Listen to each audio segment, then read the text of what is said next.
है।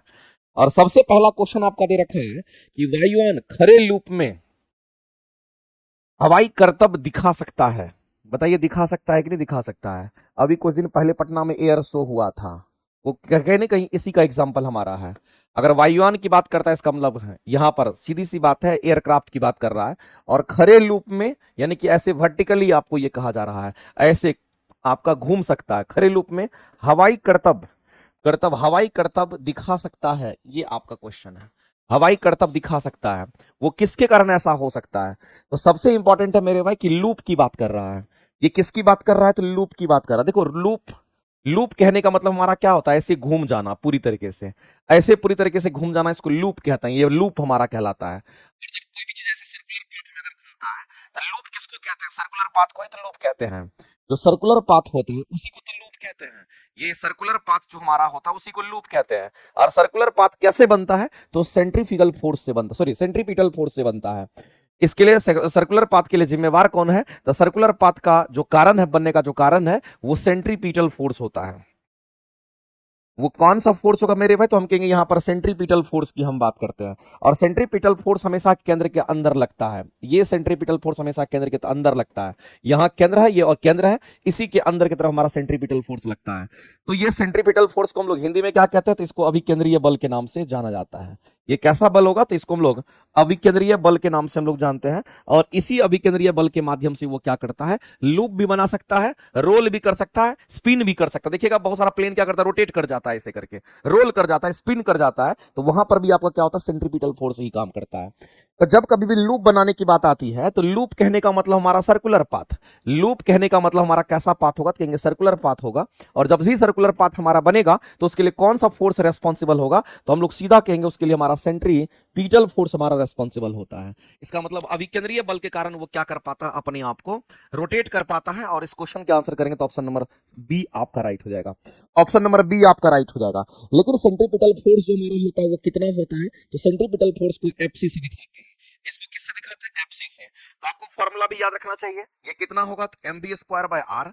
आर क्या है, तो हम कहेंगे आर हमारा क्या होता है, सर्कुलर पाथ का जो त्रिज्या होगा उसको कहते हैं। वी क्या, तो उसकी गति है। और द्रव्यमान क्या, तो उस हवाई जहाज की द्रव्यमान होगा। और एक तो इस टर्म में भी लिख सकते हैं, दूसरा इसको क्या लिख सकते हैं, तो ओमेगा के टर्म में भी लिख सकते हैं, एम ओमेगा स्क्वायर हमारा आर भी होता है। तो सेंट्रीपिटल फोर्स का जो फॉर्मूला होता है, अभिकेंद्रीय बल का जो फॉर्मूला होता है, ये दोनों फॉर्मूला हमारे लिए क्या है, तो यहां पर यूजफुल है। ये दोनों फॉर्मूला हमारे लिए यूजफुल होता है। और सेंट्रीपिटल एक्सेलरेशन की बात करते हैं, सेंट्रीपिटल एक्सेलरेशन की बात करते हैं, इसका फॉर्मूला क्या होगा, तो कहेंगे वी स्क्वायर बाय आर होगा। या फिर इसी को आप कह सकते हो ओमेगा स्क्वायर क्या होगा, तो कहेंगे यहां पर आर होगा।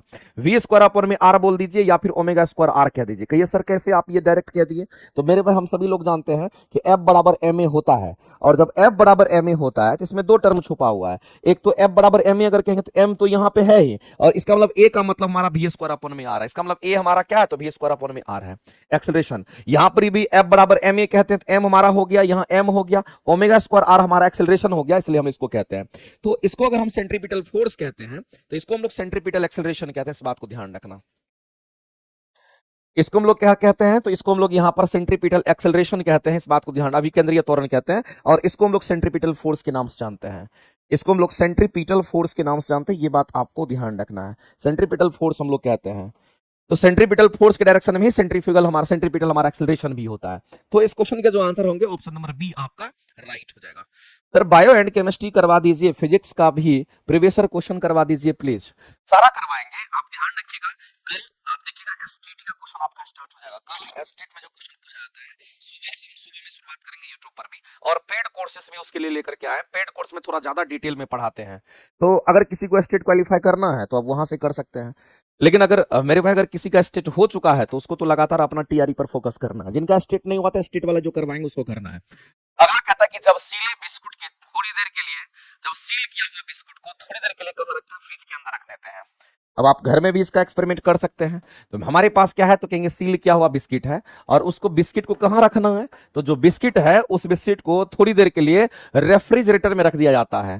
थोड़ी देर के लिए कहां रखना है, तो थोड़ी देर के लिए हम लोग उसको कहां रखते हैं, तो फ्रिज में रखते हैं। और फ्रिज क्या है, रेफ्रिजरेटर है, तो इसको फ्रिज के अंदर रख दिया जाता है। अगर बिस्किट को आप फ्रिज के अंदर रखते हैं तो वो कैसा हो जाता है, ये क्वेश्चन में बोला गया है कि वह कुरकुरे हो जाता है। वो कैसा हो जाएगा, तो वो कुरकुरे हो जाता है। कुरकुरे क्यों हो जाएगा, क्योंकि उसके अंदर अगर बिस्किट के अंदर थोड़ा बहुत भी नमी की मात्रा होगी तो हमारा जो फ्रीजर होता है वो क्या करता है, नमी को खींच लेता है। आप देखिएगा जो हमारा फ्रिज वगैरह होता है उसमें अगर कोई भी चीज रख दीजिएगा तो फ्रिज कहने का मतलब रेफ्रिजरेटर, और रेफ्रिजरेटर का काम क्या होता है, रेफ्रिजरेटर का काम क्या होता है इस बात को समझना। यहां पर अगर हम फ्रिज की बात करते हैं तो एक चीज आप समझ लीजिए, अगर हम फ्रिज की बात कर रहे हैं, ये जो हमारा फ्रिज होता है इसको हम लोग क्या बोलते हैं, इसको हम लोग रेफ्रिजरेटर भी कहते हैं, या एसी को क्या कहते हैं, फ्रिज बोले या फिर एसी, घर में जो एयर कंडीशनिंग हम लोग लगाते हैं, घर में जो हमारा एयर एसी होता है, एयर कंडीशनिंग की हम बात करते हैं, तो आपको एक चीज ध्यान रखना है कि घर में फ्रिज और एसी जो लगाते हैं ना, इसको रेफ्रिजरेटर भी बोला जाता है। इसको हम लोग क्या कहते हैं, तो इसको हम लोग रेफ्रिजरेटर भी हम लोग कहते हैं, ये बात आपको ध्यान रखना है। अगर रेफ्रिजरेटर की अगर बात करते हैं तो इसका टर्म्स एंड कंडीशंस होता है, ये क्या करता है कि इसको ध्यान रखना, चाहे फ्रिज बोले चाहे एयर कंडीशनिंग बोले, इसका काम क्या होता है, इसका काम, इसको रेफ्रिजरेटर कह दीजिए, इसका काम क्या होता है, तो मेरे भाई सबसे पहला काम है ये तापमान को क्या करता है, नियंत्रित करता है। ये कभी तापमान को घटाता नहीं है, ये तापमान को क्या करता है, तो तापमान को ये कंट्रोल करता है या तापमान को ये मेंटेन करता है, ऐसे आप समझिए।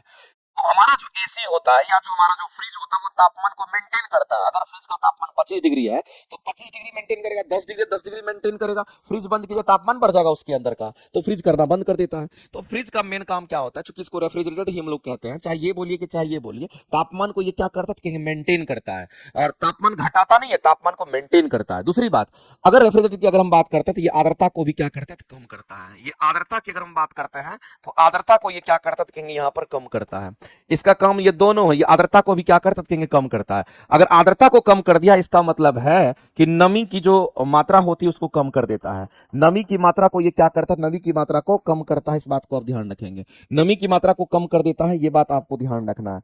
तो नमी की मात्रा को कम कर देता है कौन, तो हम लोग कहेंगे रेफ्रिजरेटर, जिसको हम लोग यहां पर चाहे फ्रिज बोल दीजिए चाहे एसी बोल दीजिए, दोनों चलेगा। इसका मतलब है कि हम लोग सीधा कह सकते हैं, जैसे आप बिस्किट फ्रिज के अंदर रखेंगे तो ये फ्रिज क्या करेगा, उसके अंदर जो नमी होगा, अगर आप फ्रिज में बिस्किट को अगर रख देते हैं, जो बिस्किट है उसको आप कहां रख रहे हैं, तो बिस्किट को आप फ्रिज में रख रहे हैं, तो इसके नमी को क्या करता है, तो नमी में कमी कर देता है। और जैसे ही नमी में कमी कर देगा, जैसे ही नमी में कमी कर देता है, ये कर देगा, वैसे ही हम कहेंगे वो कैसा हो जाएगा, कि वो कुरकुरा हो जाता है। वो कैसा होगा, तो कहेंगे वो हमारा कुरकुरा हो जाता है, और आप देखिएगा क्रंची कुरकुरा हमारा हो जाता है, इस बात को आप ध्यान रखेंगे।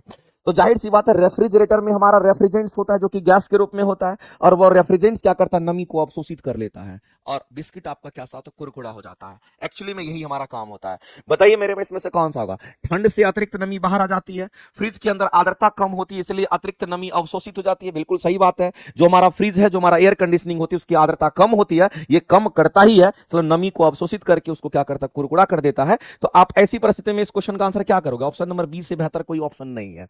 ऑप्शन नंबर बी से बेहतर कोई ऑप्शन नहीं है, और ऑप्शन नंबर बी हमारा किसी भी सूरत में राइट हो जाएगा। ऑप्शन नंबर बी जो है ये हमारा किसी भी सूरत में राइट हो जाएगा। तो आपको ध्यान क्या रखना है, क्वेश्चन तो चलो ठीक है, आपको यह ध्यान रखना है कि हमारा जो एसी होता है, जो फ्रिज होता है, उसका मुख्य काम क्या है, तो तापमान को घटाता नहीं है, तापमान को मेंटेन करता है। साथ ही साथ आपको ध्यान रखना है कि आर्द्रता को क्या करता है, तो कम करता है, और प्योरिटी ऑफ एयर देता है, यानी कि आपको उसके अंदर जो हवा होगा वो आपका कैसा होता है, प्योर एयर हम लोग को मिलता है। तो ये इसके पीछे का मेन कंसेप्ट है। तो आंसर यही करेंगे, यहां फ्रिज के अंदर आर्द्रता अधिक हो जाएगा, जब आर्द्रता अधिक हो जाएगा तो नमी अधिक हो जाएगा, और बिस्किट क्या होगा, तो खराब हो जाएगा। तो हम लोग कहेंगे ना तो हमारा ए आंसर करेंगे, ना तो आंसर हमारा सी करेंगे, आंसर हमारा क्या हो जाएगा, बी करेक्ट हो जाएगा। चलिए आगे, कह रहा है किस प्रकार के प्रतिबिंब को पर्दे पर प्राप्त कर सकते हैं। प्रतिबिंब अगर यहां पर बोला गया कि प्रतिबिंब को पर्दे पर प्राप्त किया जा सकता है, तो वैसे प्रतिबिंब को पर्दे पर प्राप्त कर सकते हैं जो वास्तविक होगा। वैसे हम लोग जानते हैं मेरे भाई, अगर हम वास्तविक प्रतिबिंब की अगर हम बात करते हैं, जो वास्तविक प्रतिबिंब हमारा होता है, इस वास्तविक प्रतिबिंब को ही पर्दे पर प्राप्त कर सकते हैं। वास्तविक प्रतिबिंब को ही आप कहां दिखा सकते हैं, इसको पर्दा पर दिखा सकते हैं, इस बात को ध्यान रखना। इसी को आप पर्दा पर दिखा सकते हैं, अदरवाइज काल्पनिक को तो बिल्कुल भी नहीं। तो ये आप किसको दिखा सकते हैं, वास्तविक, केवल और केवल वास्तविक प्रतिबिंब को आप पर्दा पर दिखा सकते हैं। केवल लिख दीजिए तो और भी बेहतर यहां पर हो जाएगा, कि कल के डेट में आपके दिमाग में थोड़ा भी कंफ्यूजन नहीं होना चाहिए कि केवल और केवल वास्तविक प्रतिबिंब हमारा पर्दा पर दिखाया सकता है। और वास्तविक प्रतिबिंब हमारा अगर हो गया तो वास्तविक प्रतिबिंब छोटा भी हो सकता है, बड़ा भी हो सकता है, और समान आकार का भी हो सकता है। इसका मतलब मेरे भाई वास्तविक प्रतिबिंब सिर्फ होना चाहिए। तो हम कहेंगे आभासी में ऐसा पॉसिबिलिटी नहीं है। काल्पनिक चीजें को हम लोग, काल्पनिक चीज को कल्पना करते हैं, वो पर्दा के पीछे होता है, उसको पर्दा पर नहीं दिखा सकते हैं। इसका मतलब ये आभासी वाला तो हमारा टर्म होवे नहीं करेगा, ये एलिमिनेट हो गया। तो वास्तविक यहां भी, वास्तविक यहां भी, वास्तविक चीज को दिखा सकते हैं, चाहे वो बड़ा हो, छोटा हो, समान आकार हो, फर्क नहीं पड़ता। इसका मतलब ये भी दिखा सकते हैं, ये भी दिखा सकते हैं। और इस क्वेश्चन का अगर आंसर करेंगे तो हमारा क्या हो जाएगा, बता दीजिए। तो आप कहेंगे पहला और दूसरा राइट है, तो पहला और दूसरा हमारा कहां पे है, ऑप्शन नंबर सी को आप देखिए गौर से। ऑप्शन नंबर जब सी को देखिएगा तो आपके आंसर आपको दिखाई दे रहे होंगे कि सी आंसर होने की संभावना यहां पर बहुत ही ज्यादा है। और इस क्वेश्चन के आंसर क्या करेंगे, तो ऑप्शन नंबर सी आप राइट करेंगे। ऑप्शन नंबर सी आपके राइट कहेंगे, इस बात को आप ध्यान रखिएगा। सर प्लीज एनसीईआरटी पढ़ाने के लिए प्रेस बैच आप ले आइए टियर 4 के लिए। मोइन अली जी, एनसीईआरटी के क्लासेस भी तो हमारा चल रहा है, बाद बाकी देंगे, अभी पहले जो चल रहा है उसको करिए। एनसीईआरटी के लिए अलग से हम कुछ करेंगे, टेंशन नहीं लेना, मेरे दिमाग में सब कुछ है, हम एवरीथिंग आपको हर चीज फॉलो करवाएं। अब ये क्वेश्चन देख लीजिए, ये इतना अच्छा क्वेश्चन है, इस क्वेश्चन का आंसर करके आप लोग बताइए। हम तो चाहेंगे कि एक बार आप लोग आंसर करिए।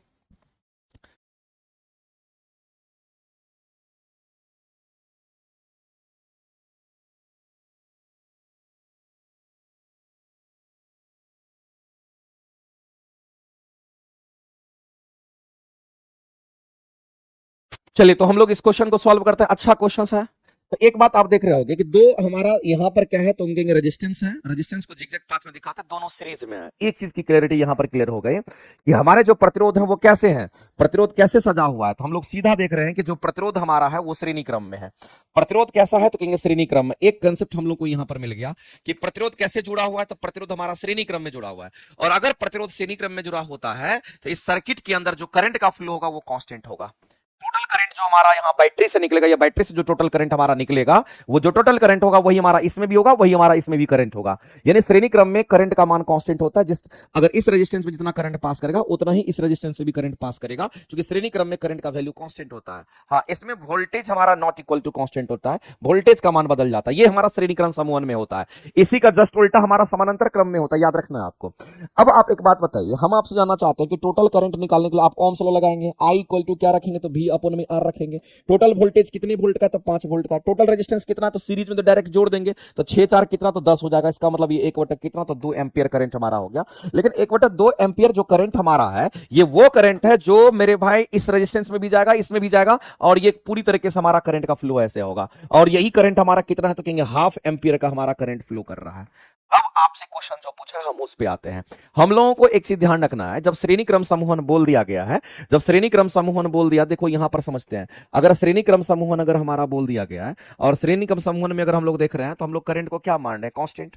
तो हम कह सकते हैं सर इसमें अगर बोल, चूंकि हम लोग को पता है कि करंट तो सेम होगा दोनों में, लेकिन इसका वोल्टेज अलग होगा, क्योंकि voltage not equal to constant, इसमें वोल्टेज अलग होगा, V1 मान लेते हैं, और इसमें वोल्टेज क्या होगा, कि इसमें वोल्टेज हमारा V2 होगा। तो V1 V2 निकालना तो पड़ेगा ना, तो V1 V2 कितना होगा, तो हम लोग कहेंगे सर V1 इक्वल टू क्या होगा, तो V1 equal to total current I into R1 हमारा हो जाएगा, और V2 इक्वल टू हमारा क्या होगा, कि I इंटू हमारा R2 हो जाएगा। इस बात को ध्यान रखना। तो अगर हम यहां पर पुट करेंगे तो V1 का मान निकलेगा, I हमारा कितना है, तो कहेंगे टोटल करंट हमारा जो आया है वो हाफ है, और हमारा पहले में रेजिस्टेंस कितना, तो 4 ओम में है, तो 4 से गुना कर देंगे, ये कितना हो जाएगा, तो मेरे भाई 2 वोल्ट हमारा वोल्टेज हो गया। तो V1 में कितना वोल्टेज का ड्रॉप, हमारा पहले रेजिस्टेंस में कितना वोल्टेज का ड्रॉप होगा, तो कहेंगे हमारा 2 वोल्ट का होगा। V2 का भी निकल जाएगा, क्योंकि इसमें भी जितना करंट जाएगा उतना ही करंट इसमें भी जाएगा, करंट हमारा वही जाएगा। और करंट की वैल्यू कितनी है, तो कहेंगे हमारा करंट का वैल्यू तो हमारा हाफ है, और इसका रेजिस्टेंस कितना, तो कहेंगे 6 ओम हमारा, इसको कट करिएगा तो ये 3 वोल्ट हमारा हो जाएगा। तो ये पता चल रहा है कि हम जितना वोल्टेज दिए थे और कुल मिलाकर के 5 ही हमारा आ रहा है। इसका मतलब 2 वोल्टेज 2 वोल्ट हमारा यहां होगा, और 2 वोल्ट खर्च हमारा यहां पर होगा। तो आपसे जो क्वेश्चन पूछा था वो क्या पूछा था, 4 ओम प्रतिरोध के टर्मिनल के बीच विभवांतर पूछा गया था। तो 4 ओम का जो प्रतिरोध है उसमें आपसे पूछा गया कि कितना हमारा वोल्टेज होगा, तो 4 बोला तो 4 ओम वाला में कितना जाएगा, तो 4 ओम वाला में जो जाएगा हमारा 2 वोल्ट की हम बात करेंगे, तो 4 ओम वाले में कितना जाएगा, कहेंगे 2 वोल्ट हमारा होगा। यानी इस क्वेश्चन का जो आंसर होगा हमारा क्या हो जाएगा, हम लोग सीधा कहेंगे इस क्वेश्चन का आंसर हमारा कितना होगा, तो ऑप्शन नंबर सी आपका राइट हो जाएगा। ऑप्शन नंबर सी जो है मेरे भाई आई राइट हो जाएगा। एक चीज इसमें हम आपको बताते हैं कि जैसे कभी कभी क्वेश्चन क्या देता है उसको समझिए गौर से। अगर यहां पर 4 ओम है और यहां पर 6 ओम है, 10 ओम है, और यहां पर 10 वोल्ट अगर बैटरी से जोड़ देते हैं, तो वैसी परिस्थिति में आप डायरेक्ट कह सकते थे कि सर वैसी परिस्थिति में जितना रेजिस्टेंस होगा उतना ही वोल्टेज होगा, लेकिन ये 10 होना चाहिए था। इन दोनों का एडिशन जितना है उतना एडिशन में अगर ये होता तो हम लोग डायरेक्ट कह सकते थे, अगर ये 4 है तो ये 4 वोल्टेज भी होगा, 6 अगर हमारा रेजिस्टेंस है तो 6 हमारा वोल्टेज भी हमारा होगा, 6 वोल्ट।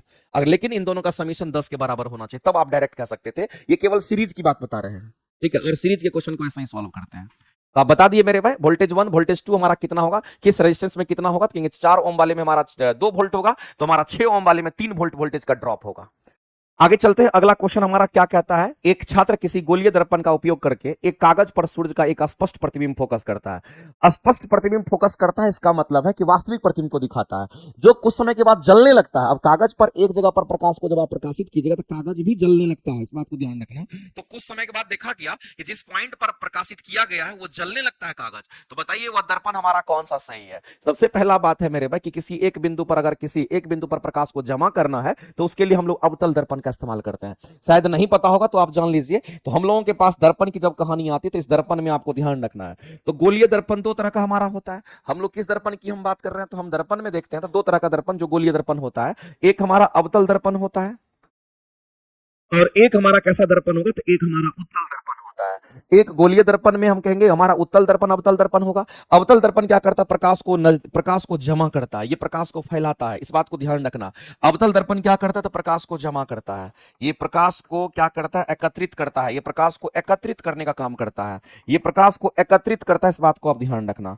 ये प्रकाश को एकत्रित करता है जबकि ये प्रकाश को फैलाता है।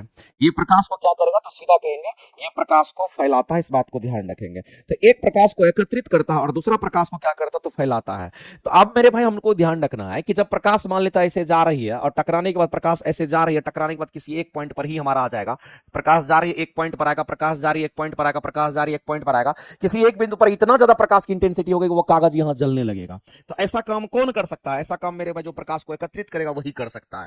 तो आप अवतल दर्पण को अगर देखिएगा तो आपको इसकी क्लियरिटी क्लियर समझ में आ जाएगा। और हम लोग जानते हैं कि अवतल दर्पण का आकार ऐसा होता है, बाहर राइट साइड में पेंटिंग कर देते हैं, इसके बीचों बीच जो लाइन हम लोग पास कराएंगे उसको क्या कहेंगे, तो इसको प्रधान अक्ष कहते हैं। ये हमारा प्रधान अक्ष होता है और जहां कट करेगा वहां पर हमारा बीच में पोल होगा। क्योंकि कर्व इधर मुड़ा हुआ है तो हम कहेंगे सेंटर हमारा इधर होगा और सेंटर और पोल के बीच में हमारा मुख्य फोकस होता है। और हम सभी लोग जानते हैं मेरे भाई कि अनंत से आने वाली प्रकाश किरणें कैसी होती है, तो अनंत से चाहे जितनी भी प्रकाश किरणें आएंगी वो प्रधान अक्ष के समानांतर होती है। और जब समानांतर किरणें प्रकाश आकर के टकराती है दर्पण पर तो वो किससे पास करती है, फोकस से। तो ऐसी ऐसी बहुत सारी किरणें हमारा ऊपर नीचे से जाना जाकर के टकराएगी और जाकर के टकराएगी तो हमेशा वो किससे पास करेगी, तो फोकस से ही पास करेगी। तो आप देख रहे हैं कि टकराने के बाद किसी एक बिंदु पर फोकस हो रही है और इस बिंदु पर अगर फोकस होगी, अगर इस बिंदु पर फोकस होगी सारी प्रकाश किरणें आकर के यहां टकराएगी और जितने भी समानांतर किरणें जाके टकराएगी सभी के सभी टकराने के बाद फोकस पर ही पॉइंट करेगा। इसका मतलब ये फोकस पर इतना इंटेंसिटी प्रकाश का बढ़ जाएगा कि ये जगह हमारा जलने लगेगा। तो एक बात बताइए मेरे भाई, ये वही कह रहा है, कह रहे एक छात्र किसी गोलीय दर्पण का उपयोग करता है, एक्सपेरिमेंट करता है और एक कागज पर क्या करता है, सूर्य का, और सूर्य से आने वाली किरणें कैसी, तो समानांतर ही होती है, इसलिए ये सूर्य से आ रही है, समानांतर ही होती है। उसको प्रतिबिंब को फोकस करता है तो जो कुछ समय के बाद क्या होता है वहां पे जलने लगता है, वो कागज यहां पर जलने लगता है, इस बात को ध्यान रखना। और यह दर्पण कौन सा कर सकता है, तो वो केवल और केवल अवतल दर्पण करेगा। केवल कौन करेगा, तो ये अवतल दर्पण ही कर सकता है, अदरवाइज कोई नहीं करेगा। तो मेरे भाई वो दर्पण कैसा होगा, तो गोलीय दर्पण का वो अवतल दर्पण होगा, ये बिल्कुल स्टेटमेंट सही है। दूसरी बात, अगर अवतल दर्पण की फोकस दूरी की बात करते हैं तो हम सभी लोग जानते हैं कि हमारा अवतल दर्पण है और इधर पेंटिंग कर दीजिए, इसके बीचों बीच जो लाइन पास करेगा उसको प्रधान अक्ष कहते हैं, हमारा पोल हो गया, यहां सेंटर होगा और यहां पर हमारा फोकस होगा। अगर हम लोग फोकस दूरी की अगर बात करते हैं तो आप ये समझ लीजिए, साइन कन्वेंशन आप नॉर्म आप ऐसे ही पढ़ते हैं, जो नंबर सिस्टम वगैरह में आप देखते होंगे कि यहां से इधर जाएंगे तो प्लस, इधर जाएंगे तो आप माइनस लेते हैं, ऊपर जाते हैं तो प्लस लेते हैं, नीचे जाते हैं तो माइनस लेते हैं। सेम साइन कन्वेंशन आपको यहां से यूज करना है। तो जिस तरीके से ऑरिजिन से आप राइट जाते हैं तो प्लस, ऑरिजिन से लेफ्ट आते हैं तो माइनस, उसी तरह से पोल से अगर राइट जाएंगे तो आप इसको प्लस कहेंगे और पोल से अगर लेफ्ट जाएंगे तो आप इसको माइनस कहेंगे। तो हम आपसे जानना चाहते हैं मेरे भाई कि कोई भी दूरी कहां से मापते हैं दर्पण में, तो पोल से मापते हैं। कोई भी दूरी दर्पण में कहां से मापते हैं, तो कहेंगे पोल से मापते हैं। तो पोल से मुख्य फोकस तक की दूरी को फोकस दूरी कहेंगे। और आप पोल से इधर आएंगे तो माइनस, पोल से उधर जाएंगे तो प्लस, इसका मतलब पोल से इधर आ रहे हैं, इसका मतलब फोकस दूरी माइनस होगा। तो ये बात क्लियर हो गया कि जो अवतल दर्पण आप ले रहे हैं उसकी फोकस दूरी माइनस होना चाहिए। यहां तो धनात्मक दे रखा था, फोकस दूरी कैसा होना चाहिए, ऋणात्मक होना चाहिए। कैसा होना चाहिए, ऋणात्मक होना चाहिए। ये आपका गलत हो गया, ये आपका गलत हो गया। दूसरा बात मेरे भाई, हम लोग कहते हैं कि जो प्रकाश को एकत्रित करता है उसको हम लोग क्या कहते हैं, अभिसारी दर्पण कहते हैं। इसको हम लोग कौन सा दर्पण कहते हैं, तो इसको हम लोग अभिसारी दर्पण के नाम से जानते हैं। और जो प्रकाश को फैलाता है इसको हम लोग अपसारी दर्पण कहते हैं। डाइवर्जिंग मिरर के नाम से इसको हम लोग जानते हैं। तो एक हमारा अभिसारी तो एक हमारा कैसा, तो कहेंगे अपसारी दर्पण होता है। तो एक प्रकाश को फैलाता है और एक प्रकाश को एकत्रित करता है, इस बात को आप ध्यान रखेंगे। तो मेरे भाई ये अभिसारी हमारा हो जाएगा। इसका मतलब है कि इसके आंसर अगर करेंगे तो ये गलत हो गया, ये सही हो गया। बताइए इस क्वेश्चन का आंसर क्या होंगे, ऑप्शन नंबर ए और सी राइट हो जाएगा। तो ऑप्शन नंबर ए और सी हमारा राइट कहां है, तो ऑप्शन नंबर ए और सी राइट हमारा यहां है। ऑप्शन नंबर बी में आप देख पा रहे होंगे, ये आंसर हमारा क्या हो जाएगा, करेक्ट हो जाएगा। ऑप्शन नंबर बी जो है आपका क्या हो जाएगा, राइट हो जाएगा। ठीक है। बताइए समझ में आ रहा है कि नहीं आ रहा है? इतना बात बता दीजिए, समझ में आ रहा है कि नहीं आ रहा? आगे चलते हैं नेक्स्ट। अगला क्वेश्चन कहता है किसी दिए गए पदार्थ के तार की लंबाई कितनी है? तो तार की लंबाई को आप मान लीजिए कितना है, तो तार की लंबाई एल है, और प्रतिरोध कितना है, तो उसका प्रतिरोध तार का कितना तो आ रहा है। कह रहा है उसी पदार्थ से निर्मित, इसका मतलब पदार्थ सेम है, उसी पदार्थ से निर्मित मतलब तो पदार्थ जो है हमारा वो पदार्थ सेम है, इस बात को ध्यान रखना, यानी उसका रेसिस्टिविटी हमारा सेम है।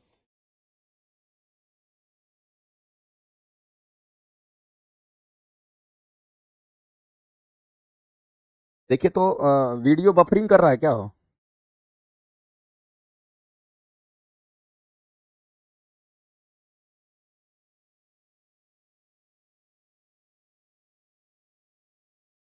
चलिए थोड़ा सा बर्दाश्त करो तुम लोग भी, ठीक है? बफरिंग वफरिंग थोड़ा बहुत होते रहता है। तो उसी पदार्थ से निर्मित है, लेकिन लंबाई कितना गुना कर दिए? तो लंबाई 9 गुना कर दिए। चलो इसको मार्क कर लिए। और दूसरा बात कह रहा है कि एक तो उसी पदार्थ से निर्मित है, मतलब पदार्थ नहीं बदल रहा है। उसके बाद कहता है कि समान अनुप्रस्थ काट का क्षेत्रफल भी है, इसका मतलब मेरे भाई उसका अनुप्रस्थ काट का क्षेत्रफल भी नहीं बदल रहा है। तब कहता है कि वैसी परिस्थिति में आपको बताना है कि जो अन्य तार हमारे बन करके आएंगे, एक अन्य तार का प्रतिरोध हमारा क्या होगा। ये क्वेश्चन आपसे पूछा गया फाइनली, ये क्वेश्चन पूछा। देखो ऐसे क्वेश्चन को हमेशा कैसे बनाते हैं, जब भी इस तरह का क्वेश्चन आप आता है ना, तो आप एक बात जानते होंगे कि कंडक्टर की बात करते हैं, चालक की हम लोग जब बात करते हैं, जो चालक होता है, जो कंडक्टर होता है, उसके लिए रेजिस्टेंस का एक फॉर्मूला आपको पता होगा, आर बराबर हमारा रो इंटू क्या होता है, एल अपॉन में ए होता है। और ये फॉर्मूला केवल और केवल चालक में लगता है, इस बात को भी याद रखना है। अब यहाँ पर मामला क्या है कि जो एक समान है, जो कांस्टेंट है, उसको काट देंगे। उसी पदार्थ से बने हुए, इसका मतलब पदार्थ की प्रकृति पर कौन निर्भर करता है? रेसिस्टिविटी, जिसको रो से दिखाते हैं, इसका मतलब सेम पदार्थ है, पदार्थ में कोई परिवर्तन नहीं, उसको काट दिए, वो कांस्टेंट है।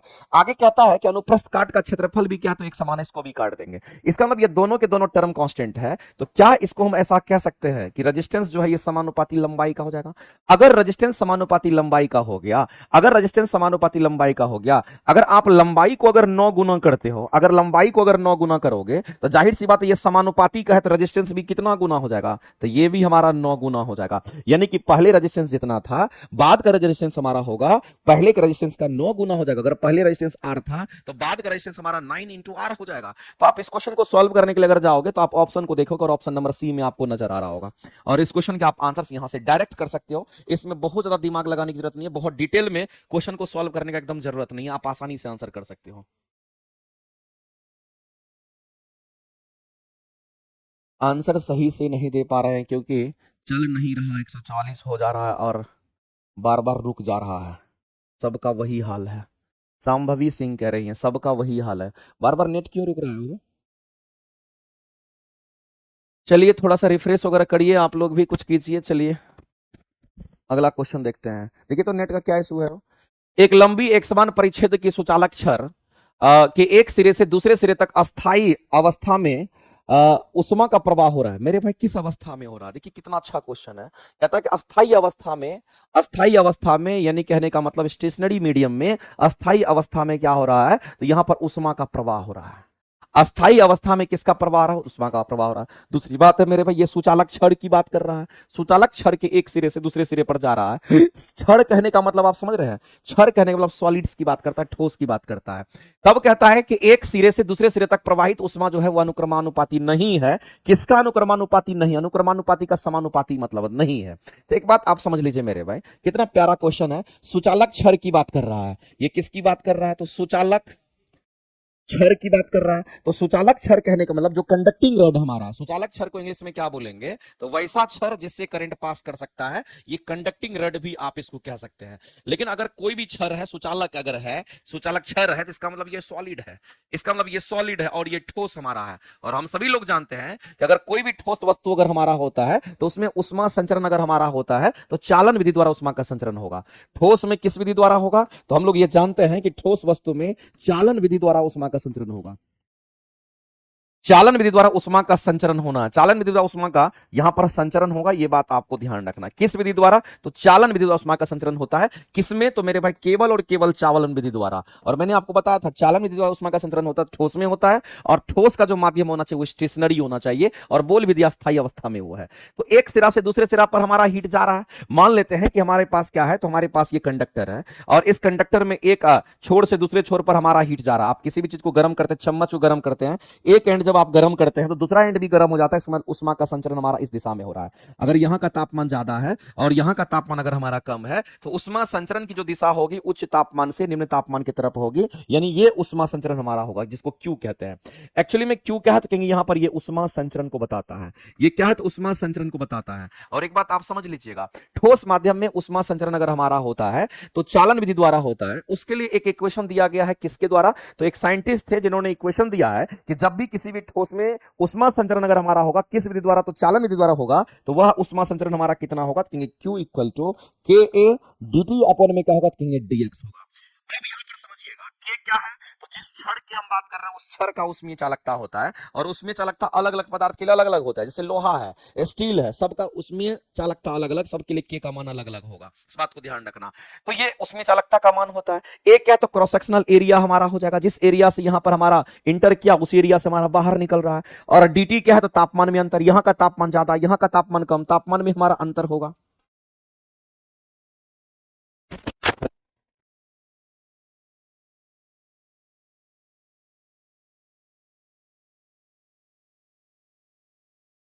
तो और ये dx हमारा क्या है, तो मेरे भाई इस बात को ध्यान रखना, जो dx है वो इन द सेंस ऑफ हमारा क्या, तो लंबाई है। dx हमारा इन द सेंस हमारा क्या, तो कहीं इसकी लंबाई की हम बात कर रहे हैं, इसकी लंबाई की हम बात कर रहे हैं। dx हमारा किस सेंस में है, तो लंबाई के सेंस में है। अब आपको पास ये फॉर्मूला है ना, तो आप इजीली बता दोगे। और ये किसने बताया था मेरे भाई, चालन विधि उष्मा का संचरण अगर हमारा होता, ये इक्वेशन जो दिया है ये फॉरियर नामक साइंटिस्ट ने दिया, याद रखना नाम साइंटिस्ट का, फॉरियर की हम बात करते हैं। किसने दिया था, तो फॉरियर, साइंटिस्ट का नाम है फॉरियर ने ये इक्वेशंस दिया था, इसलिए इस इक्वेशंस को फॉरियर इक्वेशंस भी कहा जाता है। अब Q बराबर हमारे पास फॉर्मूला है कि Q बराबर क्या होगा, तो कहेंगे K A dt अपॉन में dx होगा। अब समानुपाती वित्त कर्मानुपाती को आप ढूंढ लीजिएगा।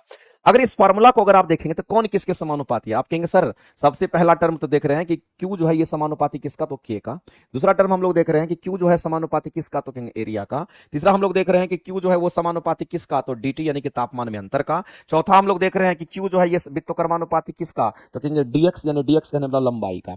यानी कहने का मतलब है मेरे भाई कि आप इन सभी पैरामीटर को आप देख पा रहे होंगे, किसके कौन समानुपाती है, किसके कौन समानुपाती है और किसके कौन वित्तकर्मानुपाती है। तो वित्तकर्मानुपाती केवल और केवल लंबाई के केस में, हमारा थिकनेस के केस में हमारा हो रहा है। तो आपको मेरे भाई ये सारा का सारा फॉर्मेट आपको पता होना चाहिए, कौन किस पर हमारा कैसे निर्भर है। तो उष्मा संचरण हमारा निर्भर है थर्मल कंडक्टिविटी पर, जितना ज्यादा थर्मल कंडक्टिविटी उतना ही फास्ट उष्मा का संचरण होता है। दूसरा हमारा यहां पर दे रखा है, दूसरा हमारा दे रखा है कि अगर एरिया ऑफ क्रॉस सेक्शन अगर हमारा ज्यादा होगा तो वैसे में उष्मा संचरण भी हमारा क्या होगा, कहेंगे फास्ट होगा। उसके बाद दे रखा है कि तापमान में अगर अंतर हमारा ज्यादा होगा, dt ज्यादा होगा, तो उष्मा संचरण यहां भी फास्ट होगा। और तीसरा हमारा दे रखा है अगर लंबाई अगर ज्यादा हो गया, यानी dx अगर थिकनेस मोटाई अगर ज्यादा है तो उष्मा संचरण हमारा स्लो होता है। तो ये इसका रिलेशन है। अब आप इस पर पहुंचिए, पता चल जाएगा। आपसे पूछा गया कौन समानुपाती नहीं है, तो मेरे भाई परिच्छेद कैसा है, तो परिच्छेद मतलब एरिया, एरिया समानुपाती है कि नहीं है, बिल्कुल है। तो ये तो समानुपाती है, कौन समानुपाती नहीं उसको देखना है। यहां पर छड़ की लंबाई, तो मेरे भाई dx मतलब क्या है, dx मतलब लंबाई की बात कर रहे हैं, इसको लंबाई के सेंस में आप लीजिएगा, ये लेंथ के सेंस में हम आपको बता रहे हैं। तो लंबाई उष्मा संचरण का वित्तकर्मानुपाती है, तो ये हमारा समानुपाती नहीं हो गया, ये वित्तकर्मानुपाती है। दोनों सिरे के ताप में अंतर को dt से दिखाते हैं और ये इसके समानुपाती में है, तो ये समानुपाती में है। आपसे पूछा गया मेरे भाई कौन अनुक्रमानुपाती नहीं है, कौन समानुपाती नहीं है, तो समानुपाती जो नहीं है वो कौन सा ऑप्शन होगा, तो जो ऑप्शन समानुपाती नहीं है वो ऑप्शन आपका बी होगा। और ऐसी परिस्थिति में आप आंसर क्या करेंगे, तो ऑप्शन नंबर बी आपका राइट हो जाएगा। और याद रखना मेरे भाई, यहां पर जो कंडक्शन का कंसेप्ट दिया था वो फॉरियर नामक साइंटिस्ट ने दिया था, और उन्होंने एक इक्वेशंस दिया था Q बराबर K A dt अपॉन में dx। चुपचाप क्या क्या लिखता है जी।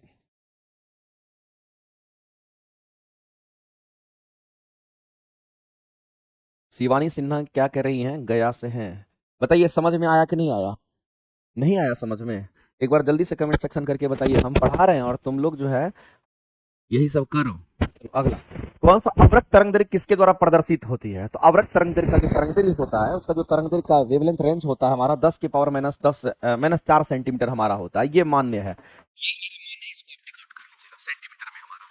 आगे, तरंग गति के संबंध में निम्नलिखित में से कौन सा हमारा कथन सत्य ही आपको बताना है, कौन सा स्टेटमेंट हमारा सही है, ये स्टेटमेंट आपको बताना है। बताइए इसमें से कौन सा स्टेटमेंट सही है तरंग गति के संबंध में। तो मेरे भाई एक बात हम सभी लोग जानते हैं कि जब कभी भी हमारे सामने में तरंग की बात आती है तो तरंग हमारे कितने तरह के होते हैं, तो तरंग हमारा दो तरह का होता है। एक हमारा अनुप्रस्थ तरंग होता है, एक हमारा कैसे तरंग होगा, एक हमारा अनुदैर्ध्य तरंग होता है, हमने कई बार आपको बोला है, ये हमारा अनुदैर्ध्य तरंग हमारा होता है। एक अनुप्रस्थ तरंग होगा तो एक अनुदैर्ध्य तरंग होगा, और जो अनुदैर्ध्य अनुप्रस्थ तरंग होता है ये प्रकाश तरंग को कहते हैं। ये किसको कहते हैं मेरे भाई, तो ये हमारा प्रकाश तरंग को कहते हैं। और अनुदैर्ध्य तरंग किसको कहते हैं, जो ध्वनि तरंग होता है उसको हम लोग कहते हैं। ये हमारा ध्वनि तरंग की हम बात करते हैं उसको कहते हैं। लेकिन अनुप्रस्थ तरंग की अगर बात करते हैं और अनुदैर्ध्य तरंग की बात अगर करते हैं तो इसको चलने के लिए माध्यम चाहिए, और इसको चलने के लिए माध्यम की जरूरत नहीं होती है, इस बात को आप ध्यान रखना।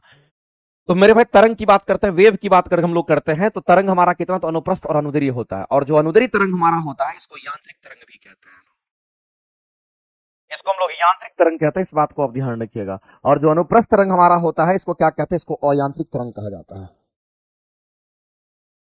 इसको हम लोग अयांत्रिक तरंग के नाम से हम लोग जानते हैं, ये चीज आपको ध्यान रखना। एक यांत्रिक तरंग, दूसरा हमारा अयांत्रिक तरंग होता है, ये बात आपको ध्यान रखना है। एक मैकेनिकल वेव होगा तो एक हमारा नॉन मैकेनिकल वेव होता है।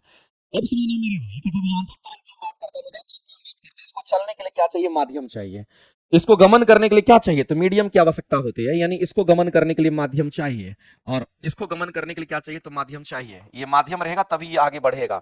तो माध्यम का मतलब क्या होता है, माध्यम का मतलब हमारा होता है ठोस भी हो सकता है, माध्यम हमारा द्रव भी हो सकता है, और माध्यम हमारा गैस भी माध्यम हो सकता है। अलग अलग माध्यम हमारा होता है, और ये तीन ही माध्यम हमारा हम लोग काउंट करते हैं। लेकिन इसको गमन करने के लिए माध्यम की आवश्यकता नहीं होती है। यहां पर माध्यम की जरूरत नहीं होती है। यहां पर माध्यम रहे या ना रहे कोई फर्क नहीं, यहां पर माध्यम की जरूरत नहीं होती है। यहां पर ठोस द्रव और गैस की जरूरत, माध्यम की जरूरत नहीं होती है। लेकिन अनुप्रस्थ तरंग हमारा ऐसा तरंग है, अनुप्रस्थ तरंग मेरे भाई द्रव और गैस में उत्पन्न नहीं होता है, जबकि अनुप्रस्थ तरंग हमारा ठोस में भी उत्पन्न होता है। नोट करके लिख लीजिएगा, बड़ा काम का चीज आपको बता रहे हैं, ये नोट करके लिख लीजिएगा। हम लोग अनुदैर्ध्य को तो जानते हैं कि ठोस द्रव और गैस में उत्पन्न होता है, लेकिन अनुप्रस्थ तरंग की अगर हम बात करते हैं ना, हम अगर अनुप्रस्थ तरंग की अगर बात करते हैं, नोट करके मेंशन कर लीजिएगा, ये अनुप्रस्थ तरंग केवल ठोस केवल ठोस केवल ठोस माध्यम में उत्पन्न होता है, केवल ठोस माध्यम में उत्पन्न होता है, ये बात आपको ध्यान रखना, केवल ठोस माध्यम में उत्पन्न होता है। और जब केवल लगा दिए तो समझ लेना चाहिए कि सर द्रव और गैस में नहीं होगा, और ये तो याद रखना। लेकिन अगर हम बात करते हैं किसके बारे में, अगर हम अनुप्रस्थ तरंग नहीं छोड़ करके अनुदैर्ध्य की अगर हम बात करते हैं, और आपको पता होना चाहिए अनुदैर्ध्य तरंग की अगर हम बात करते हैं, ये अनुदैर्ध्य तरंग हमारा ठोस द्रव और गैस सब में, ये ठोस में भी उत्पन्न होगा, ये द्रव में भी उत्पन्न होगा, और ये गैसियस माध्यम में भी उत्पन्न हो जाता है। इस बात को ध्यान रखना, ये ठोस द्रव और गैस तीनों माध्यम में उत्पन्न होता है। ये तीनों माध्यम में, ये तीनों माध्यम में क्या होगा, कहीं यहां पर हमारा उत्पन्न होता है, इस बात को ध्यान रखेंगे। जबकि अनुप्रस्थ तरंग केवल और केवल ठोस माध्यम में उत्पन्न हो सकता है, ये चीज आपको ध्यान रखना। अब आते हैं क्वेश्चंस पर, बताइए इतना बात क्लियर हो गया होगा। अब चलते हैं हम लोग क्वेश्चन पर। कहता है कि कौन सा स्टेटमेंट सही है, यांत्रिक अनुप्रस्थ तरंग सभी माध्यम में गमन करेगी। मेरे भाई हम तो जानते हैं कि जो अनुप्रस्थ तरंग हमारा होता है, अनुप्रस्थ तरंग हमारा अगर है वो सभी माध्यम में गमन नहीं करेगी, सॉरी यांत्रिक अनुप्रस्थ बोल दिया है। अनुदैर्ध्य तरंग केवल ठोस में गमन कर सकती है, यांत्रिक अनुप्रस्थ केवल ठोस माध्यम में गमन करेगी। ये क्या बोल दिया, उल्टा पुल्टा क्वेश्चन है क्या बोले सर।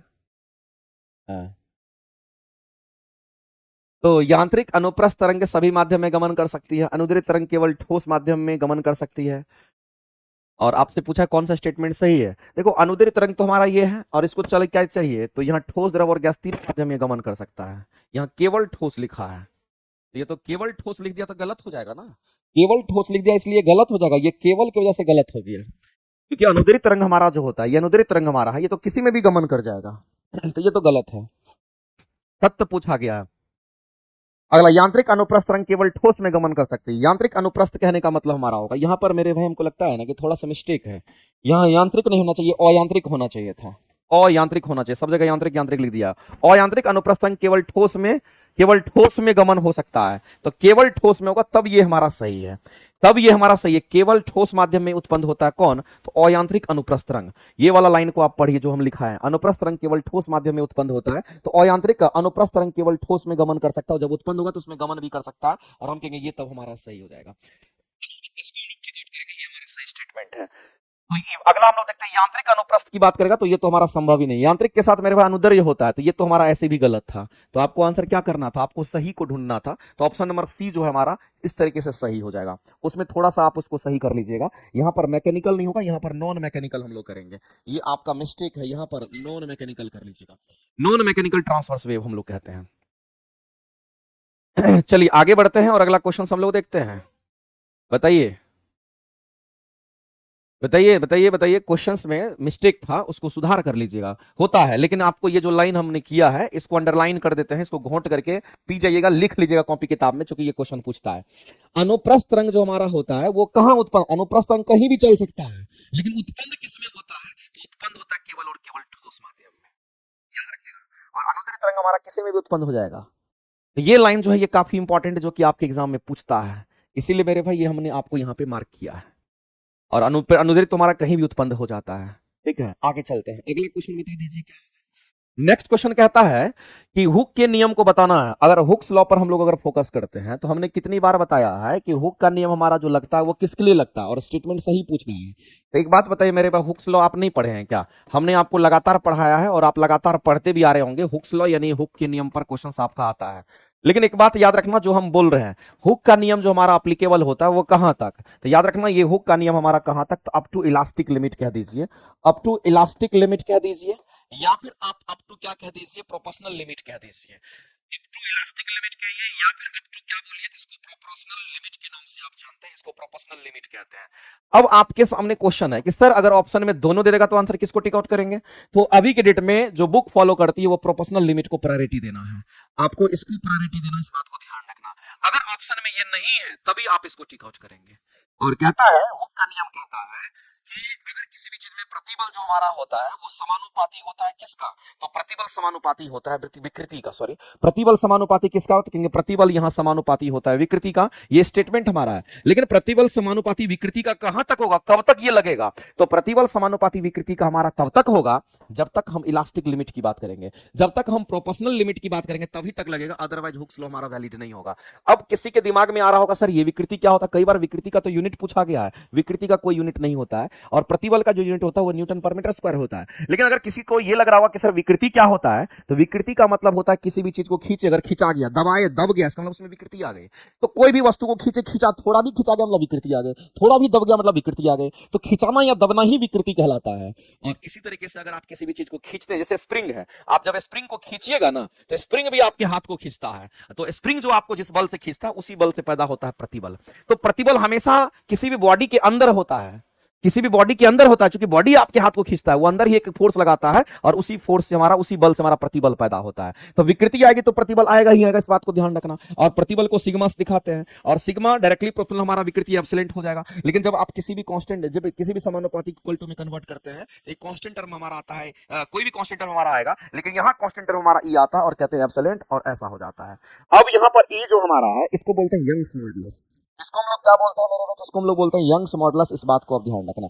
यंग्स मॉडुलस जो होता है ये पदार्थ की प्रकृति पर निर्भर करता है, अलग अलग पदार्थ के लिए इसकी वैल्यू अलग अलग होता है। ये किस पर, तो पदार्थ की ये प्रकृति पर निर्भर करता है, ये बात आपको ध्यान रखना। अलग अलग पदार्थ की प्रकृति पर ये निर्भर करता है, अलग अलग पदार्थ के लिए उसकी वैल्यू अलग, जैसे हमारा मान लेते स्टील है उसके लिए अलग होगा, लोहा है उसके लिए अलग होगा, तो सबके अलग अलग हमारा इसका मान होता है।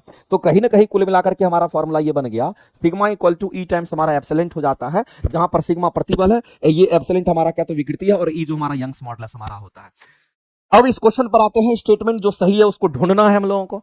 तो मेरे भाई एक बात बताइए कौन सा स्टेटमेंट सही है, तो सबसे पहला क्या बोला गया है, सबसे पहला बोला गया है कि कम विरूपक के लिए प्रतिबल तथा विकृति एक दूसरे के अनुक्रमानुपाती होता है। जाहिर सी बात है मेरे भाई, हुक का नियम ही यही कहता है कि जो प्रतिबल है, जो प्रतिबल हमारा है, ये प्रतिबल हमारा अनुक्रमानुपाती यानी समानुपाती किसका होता है, विकृति का होता है। लेकिन कहां तक होगा, इलास्टिक लिमिट तक होगा, और स्मॉल डिफॉर्मेशन के लिए हमारा होता है, लार्ज डिफॉर्मेशन के लिए नहीं होगा, स्मॉल डिफॉर्मेशन के लिए कहते हैं इलास्टिक लिमिट तक होता है। अगर वहां तक खींचेंगे, छोड़ेंगे तो अपने शेप में आ जाता है, ज्यादा खींच दीजिएगा तो फिर अपने शेप में नहीं आता, उसको प्लास्टिक डिफॉर्मेशन कहते हैं, वो ज्यादा हमारा फैल जाता है। तो ये कम विरूपक के लिए हमारा अनुक्रमानुपाती होता है, दोनों प्रतिबल और विकृति दोनों एक दूसरे का कैसा, तो कहेंगे समानुपाती होता है, जैसा आप देख पा रहे होंगे ये स्टेटमेंट आपको फॉलो कर रहा है।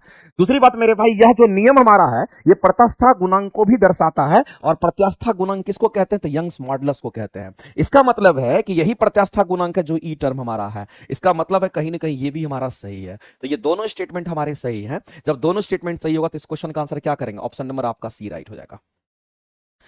इस क्वेश्चन का जो ऑप्शन नंबर सी है वो आपका क्या हो जाएगा, कहीं यहां पर राइट हो जाएगा। ऑप्शन नंबर सी के साथ हम लोग जाएंगे और सी ऑप्शन हमारा यहां पर हो जाएगा राइट। ऑप्शन नंबर सी जो है हमारा किसी भी सूरत में हो जाएगा राइट, और इस क्वेश्चन का आंसर करेंगे option number C. Option number C जो हमारा राइट हो जाएगा। हाँ, इलास्टिक लिमिट के बाद हमारा हुक्स लॉ काम नहीं करता है, विद इन इलास्टिक लिमिट काम करेगा। बोथ स्टेटमेंट आर करेक्ट, यानी दोनों सही है। एक और चीज हम आपको बताएं, वो बेहतरीन चीज है, अगर आप जानना चाहते हैं, क्वेश्चन कई बार पूछता है, क्वेश्चन आपका पूछता है और बहुत ही खूबसूरत क्वेश्चन है। क्वेश्चन ये पूछता है कि इधर मान लेते हैं हमारा प्रतिबल है जिसको सिग्मा से दिखाते हैं, इधर हमारा विकृति इसको एप्सिलॉन से दिखाते हैं। तो अगर इन दोनों के बीच में कोई भी अगर ग्राफ ड्रॉ करेंगे ना, कोई भी ग्राफ अगर हम ड्रॉ करते हैं, ये मान लेते हैं हमारा ग्राफ है, तो इस ग्राफ का जो स्लोप हमारा होगा ना, इस ग्राफ का जो स्लोप हमारा होगा वो क्या देगा मेरे भाई? तो स्लोप का मतलब क्या होता है? Y axis divided by X axis, तो यही स्लोप हमारा यंग्स मॉडुलस देता है, इसी को प्रत्यास्था गुणांक कहते हैं। अब आप कहिएगा सर ये क्यों बताएं, तो आप एक बात जान लो, एक लाइन में तुमसे क्वेश्चन पूछेगा और तुम्हारा अगर तैयारी बहुत अच्छा रहेगा तुम आंसर कर पाएगा। क्वेश्चन ये पूछेगा कि प्रतिबल और विकृति के बीच में कोई भी ग्राफ है, उस ग्राफ का स्लोप क्या देता है? तो कहेंगे प्रत्यास्था गुणांक देता है। अगर स्लोप किसी का ज्यादा है, स्लोप किसी का मेरे भाई ज्यादा है तो प्रत्यास्था गुणांक का मान भी ज्यादा है, स्लोप किसी का कम है तो प्रत्यास्था गुणांक का मान कम है। क्यों? क्योंकि प्रतिबल और विकृति के बीच में जो भी ग्राफ हमारा होगा, तो प्रतिबल और विकृति के बीच में कोई भी ग्राफ होगा तो उस ग्राफ का स्लोप हमेशा क्या देगा? तो आपको यंग्स मॉडुलस देता है, जिसको ई से दिखाते हैं। अगर किसी का ई का मान अगर ज्यादा है, इसका मतलब स्लोप ज्यादा है, स्लोप ज्यादा इसका मतलब है यहां से एंगल ज्यादा होगा नीचे से ऊपर। तो वो भी आप टर्म याद रख सकते हैं। आरंभ बैच आप देख पा रहे होंगे, अगर हम लोग आरंभ बैच की अगर हम बात करते हैं, तो एक बात मेरे भाई आप जान लीजिए, इसकी खासियत क्या है आरंभ बैच में। अगर आप फिजिक्स भी पढ़ते हैं, या फिर अगर आप केमिस्ट्री भी पढ़ते हैं, या फिर मेरे भाई अगर आप बायो भी पढ़ते हैं, तो आप इसकी गारंटी ले लीजिए कि फिजिक्स केमिस्ट्री बायो ये थ्योरी जो है आपकी इतनी अच्छी हो जाए कि आप सोच भी नहीं सकते हो। मेरे तरफ से मेरे भाई ये आपको थ्योरी कराई जाती है और बेहतर थ्योरी आपको हम देंगे। साथ ही साथ जब फिजिक्स केमिस्ट्री बायो की थ्योरी आप पढ़ लेंगे ना, उसके बाद आपके पास अलग ही कॉन्फिडेंस रहता है। अगर किसी का मान लेते थोड़ा देर के लिए कि कोई अगर अभी भी लैक है, अगर आपको लगता है कि हमसे कमी है, हमसे गलती होता है, हम क्वेश्चन को नहीं समझ पाते हैं, हम आपसे हाथ जोड़ करके बस यही कहना चाहेंगे कि किसी भी सूरत में आप थ्योरी की क्लासेस को कर लीजिए। अभी भी आपके पास नोटिफिकेशन अच्छा खासा टाइम है, घर में करना क्या है? पढ़ना ही तो है। तो अगर थ्योरी की क्लासेस करनी है तो आरंभ बैच आप फॉलो करिए। आरंभ बैच न्यू बैचेज है, इसमें सारी क्लासेस आपकी चल रही है, फिजिक्स केमिस्ट्री की क्लासेस चल रही है और कुछ दिन के बाद बायोलॉजी भी शुरू करेंगे। ठीक है, चलिए अगला क्वेश्चन सर, प्लीज बायोलॉजी का बैच शुरू कीजिए। बायोलॉजी का जब बैच स्टार्ट करेंगे तो हमको लगता है कि 15-20 दिन लगेगा। अभी पहले केमिस्ट्री अगर खत्म हो जाता है तो फिर बायोलॉजी की क्लासेस हम शुरू करेंगे, तो वहां पर आप लोग को वैसे हम इंफॉर्मेशन दे देंगे। ठीक है, चलिए अगला क्वेश्चन हमारा बोला गया है कि कौन सा उदाहरण शून्य कार्य से संबंधित है? बताइए तो मेरे भाई, इस क्वेश्चन के आंसर क्या करेंगे? शून्य कार्य हमारा किस में है? तो पढ़ना पड़ेगा मेरे भाई, इस बात को आप ध्यान रखना। जो कार्य हमारा होता है ना, ये कार्य हमारा कैसा हो सकता है? तो क्योंकि कार्य हमारा यहां पर शून्य भी हो सकता है।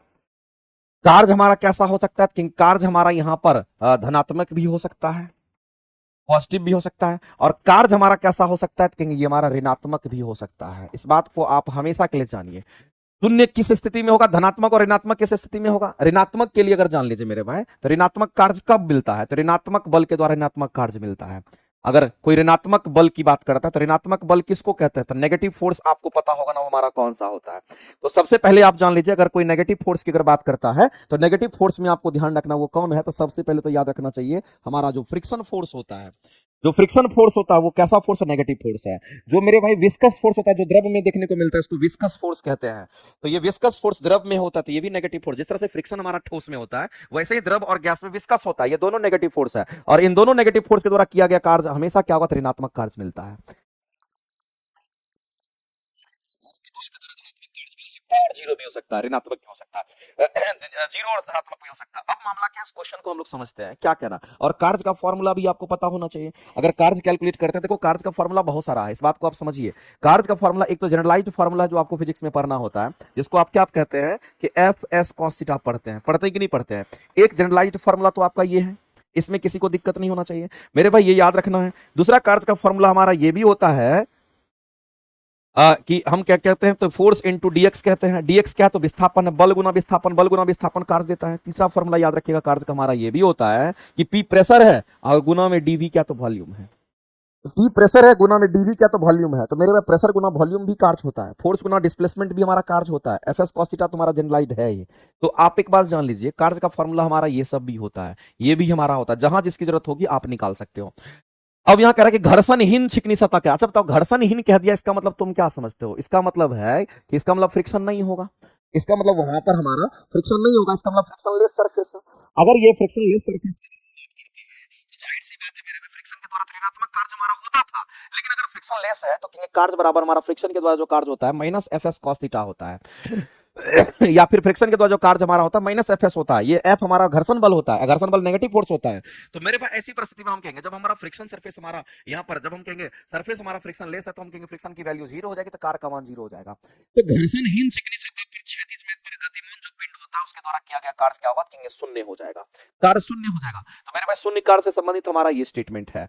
दूसरा कह रहा है कि अपने सिर पर, कोई अपने सिर पर क्या करता है, कोई आदमी हम मान लेते हैं, ये आदमी क्या किया, ये आदमी अपने सिर पर क्या करता है, एक बोझ उठा लेता है और ये क्या करता है, भार उठाता है और ये आदमी फिर आगे की तरफ चलता है। जब ये आदमी आगे की तरफ हमारा चलेगा तो जाहिर सी बात है इसका विस्थापन तो आगे होगा, और जब विस्थापन आगे है तो इस आदमी का जो भार इसमें होगा, जो इसका वस्तु का जो भार यहां पर टांग लिया है ऊपर में, माथा पर जो रख लिया है, उसका भार किधर होगा, किसी भी वस्तु का भार नीचे होता है और इसका विस्थापन किधर, तो ये आगे की ओर जा रहा है। तो अपने सिर पर भार उठा करके एक स्थान पर खड़ा है, अच्छा एक स्थान पे खड़ा है, आगे नहीं जा रहा, एक स्थान पे खड़ा है।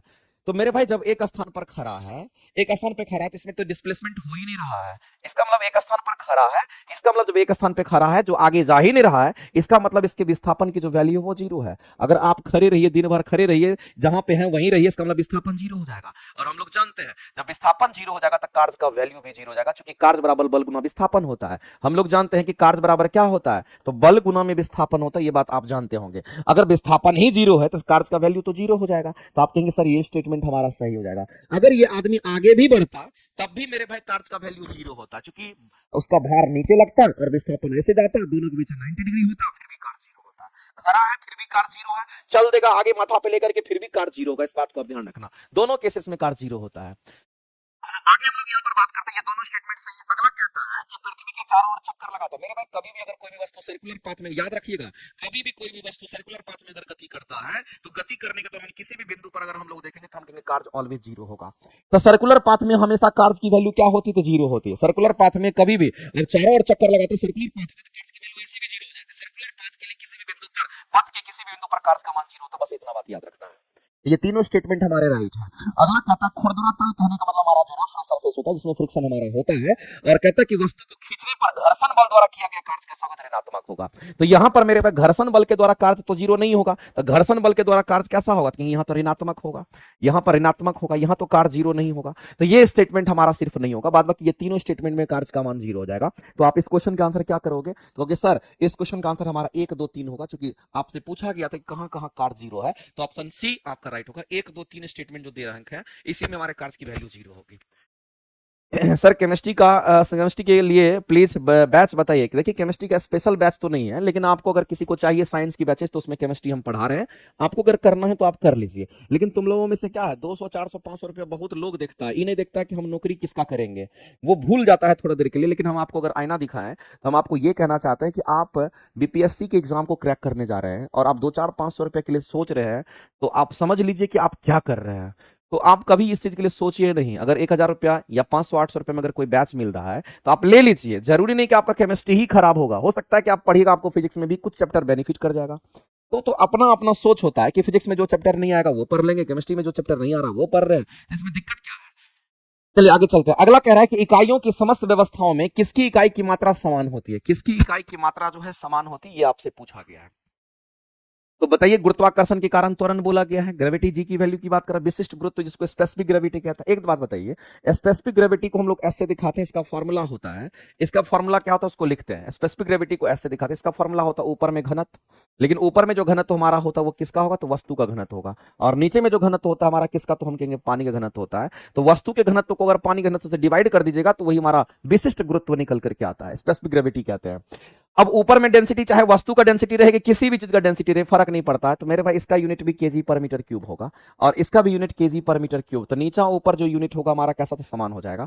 तो नीचे ऊपर यूनिट अगर समान होगा तो इसकी वैल्यू कट जाएगी, जब ये कट जाएगा तो इसका मान कितना होगा, तो मेरे भाई हम कहेंगे, ये मान लेते हैं मेरे भाई हम लोग ऐसा कह सकते हैं कि यूनिट अगर कट जाएगा तो इसकी वैल्यू 1 हो जाएगी। तो स्पेसिफिक ग्रेविटी कितना आ गया, तो हम कहेंगे 1 आ गया। तो इकाई की समस्त व्यवस्थाओं में इकाई की मात्रा समान होती है, इकाई की मात्रा समान होती है। तो किसमें मेरे भाई यूनिट समान होती है वो आपसे पूछा गया है। तो यूनिट अगर समान अगर हम लोग देख पा रहे हैं तो ऊपर भी यूनिट नीचे भी यूनिट, दोनों तरफ यूनिट हमारा समान है, तो वैसे केस में हमारा यूनिट ही मिलेगा, तो इसको ही डिफाइंड करता है, वो इसी चीज को डिफाइंड करता है। लेकिन अगर गुरुत्वीय त्वरण की बात करेंगे तो उसका यूनिट में डिफरेंसेस है। अगर इसकी बात करेंगे तो इसके में आपको डिफरेंसेस दिख जाएगा। और जी का जो यूनिट होता है हमारा मीटर पर सेकंड स्क्वायर, दोनों अलग अलग हमारा है। दबाव का यूनिट हमारा क्या होता है, प्रेशर का यूनिट हमारा क्या होता है, न्यूटन पर मीटर स्क्वायर होता है। इस बात को ध्यान, दोनों यूनिट अलग अलग हमारा होता है। लेकिन विशिष्ट गुरुत्व का जो यूनिट होगा, ऊपर यूनिट नीचे यूनिट दोनों सेम होता है, इसीलिए स्पेसिफिक ग्रेविटी का कोई यूनिट नहीं होता। इसकी वैल्यू 1 आ गई और कोई भी न्यूमेरिकल वैल्यू का कोई यूनिट नहीं होता, इसका कोई यूनिट नहीं होता है। तो एक बात तो ये भी पता चल गया कि हमारा जो स्पेसिफिक ग्रेविटी है, इसको विशिष्ट गुरुत्व कहते हैं, उसका कोई यूनिट नहीं होता है।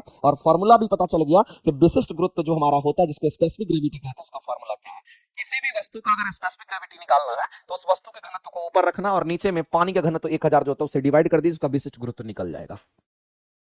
आगे चलते हैं, अगला क्वेश्चन मेरे पास दे रखा है, इसके बारे में बता दीजिए। इस क्वेश्चन का आंसर प्लेटफॉर्म ज्वाइन करो, सब मिल जाएगा, वहां सर को डिस्टर्ब मत करो। सोनी जी कह रही हैं, वाह बहुत बहुत धन्यवाद। सर आपका कौन सा बैच है बीपीएससी टीआरई के लिए? आप अखंड ज्योत, सॉरी आप बैच ले लीजिए मेरे भाई, आरंभ बैच ले लीजिए। अगर पुराना बैच चाहिए तो आप जाकर के इंजेक्शन बैच ले लीजिए। ये भी क्वेश्चंस आपके अच्छे हैं। एक बात बताइए मेरे भाई, हमने आपको संवहन पढ़ाया, जब आप थ्योरी की क्लासेस में पढ़ते होंगे तो वहां पर हम यहाँ चर्चा करते हैं संवहन का, और संवहन को हम लोग क्या कहते हैं, कन्वेक्शन कहते हैं। और कन्वेक्शन क्या है, तो हम कहेंगे संवहन जो हमारा ये उष्मा संचरण की विधि है, ये उष्मा संचरण की क्या है, तो उष्मा संचरण की विधि है। और इस विधि द्वारा उष्मा संचरण की क्या ये विधि है, और इस विधि द्वारा उष्मा का जो संचरण होता है वो द्रव और गैस में ही केवल होता है, केवल द्रव तथा गैस में होता है। इस विधि द्वारा उष्मा का संचरण केवल द्रव और गैस में होता है, और ये बीपीएससी में आ भी चुका है क्वेश्चन। तो केवल और केवल किस में होगा, तो इस विधि द्वारा केवल और केवल द्रव और गैस में होता है। संवहन विधि द्वारा उष्मा का संचरण केवल और केवल द्रव में होता है। लेकिन एक बात आप जान लीजिए कि जो संवहन होता है ये दो प्रकार का होता है। हमारा संवहन भी कितने प्रकार का होता है, तो हमारा संवहन जो है ये भी दो प्रकार का होता है, या फिर कन्वेक्शन जिसको कहते हैं इंग्लिश में, इसको कन्वेक्शन इंग्लिश में कहते हैं। ये कितने प्रकार का होगा, तो याद रखना दो प्रकार का होता है। अब कन्वेक्शन में अगर देखते हैं तो एक फ्री कन्वेक्शन होता है, एक को हम लोग फ्री कन्वेक्शन कहते हैं, और एक को हम लोग क्या कहते हैं, तो फोर्स कन्वेक्शन के नाम से हम लोग जानते हैं। एक को फ्री कन्वेक्शन, दूसरे को हम लोग क्या कहते हैं, तो यहां पर फोर्स कन्वेक्शन कहते हैं। अगर हम फ्री कन्वेक्शन की बात करते हैं मेरे भाई, तो ये नेचुरली होता है। और फोर्स कन्वेक्शन क्या होता है, जबरदस्ती होता है। जैसे मान लेते हैं आप पसीना से लथपथ आए, रूम में बैठ गए बिना पंखा का, धीरे धीरे पसीना सूख रहा है आपके शरीर से, तो उसको हम लोग फ्री कन्वेक्शन कहेंगे। और दूसरा कंडीशन में फोर्स क्या होगा, आप पसीना से लथपथ आए, आप जाकर के पंखा के सामने खड़े हो गए, पंखा आपका जल्दी जल्दी क्या कर रहा है, जबरदस्ती आपके शरीर से क्या कर रहा है, पसीना को सुखा रहा, आपको ठंडा कर रहा, इसका मतलब उसको फोर्स कन्वेक्शन कहेंगे। तो फ्री और फोर्स का मतलब समझ में आ रहा होगा। जो फोर्स कहने का मतलब जो जल्दीबाजी कर रहा है, जो जल्दी आपको एक्स्ट्रा कोई चीज लगा करके आप खत्म कर उष्मा संचरण करा रहे हो। और फ्री का मतलब तो जो नेचुरली होता है, तो इसी को फ्री कन्वेक्शन को नेचुरल कन्वेक्शन भी कहते हैं। और जो फोर्स कन्वेक्शन होता है ये जबरदस्ती वाला हमारा होता है।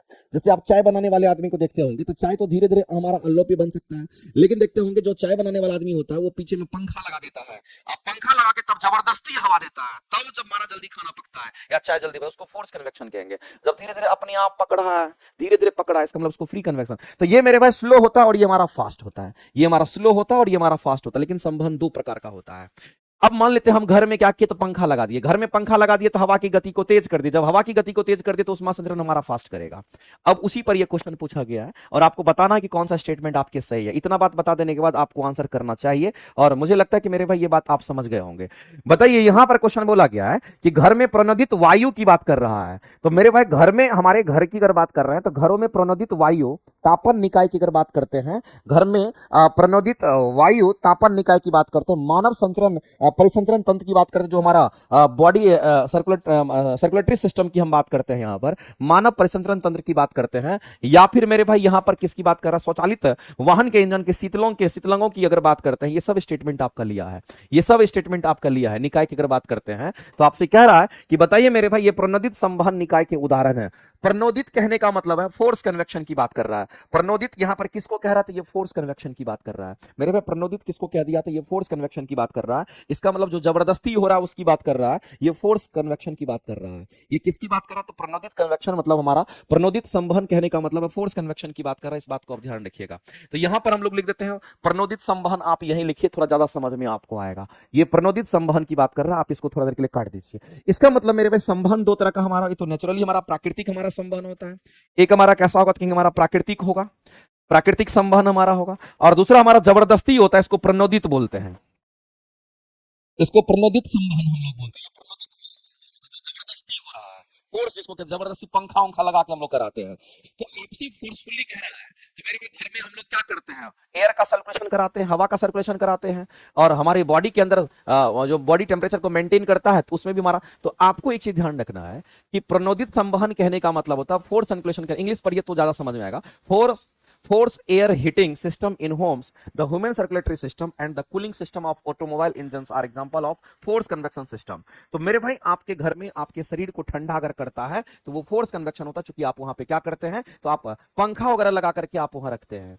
दूसरी बात आपको ध्यान रखना है कि अगर हमारी जो वायुमंडल है, जो वायुमंडल हमारा होता है जिसमें पवने हैं, जिसको हम लोग एयर कहते हैं, जिसको हम लोग हवा कहते हैं, उस हवा की अगर बात करते हैं, उसमें हमारा हवा अगर गर्म होता है उसको नेचुरल कन्वेक्शन कहते हैं, उसको प्राकृतिक संवहन के नाम से हम लोग जानते हैं।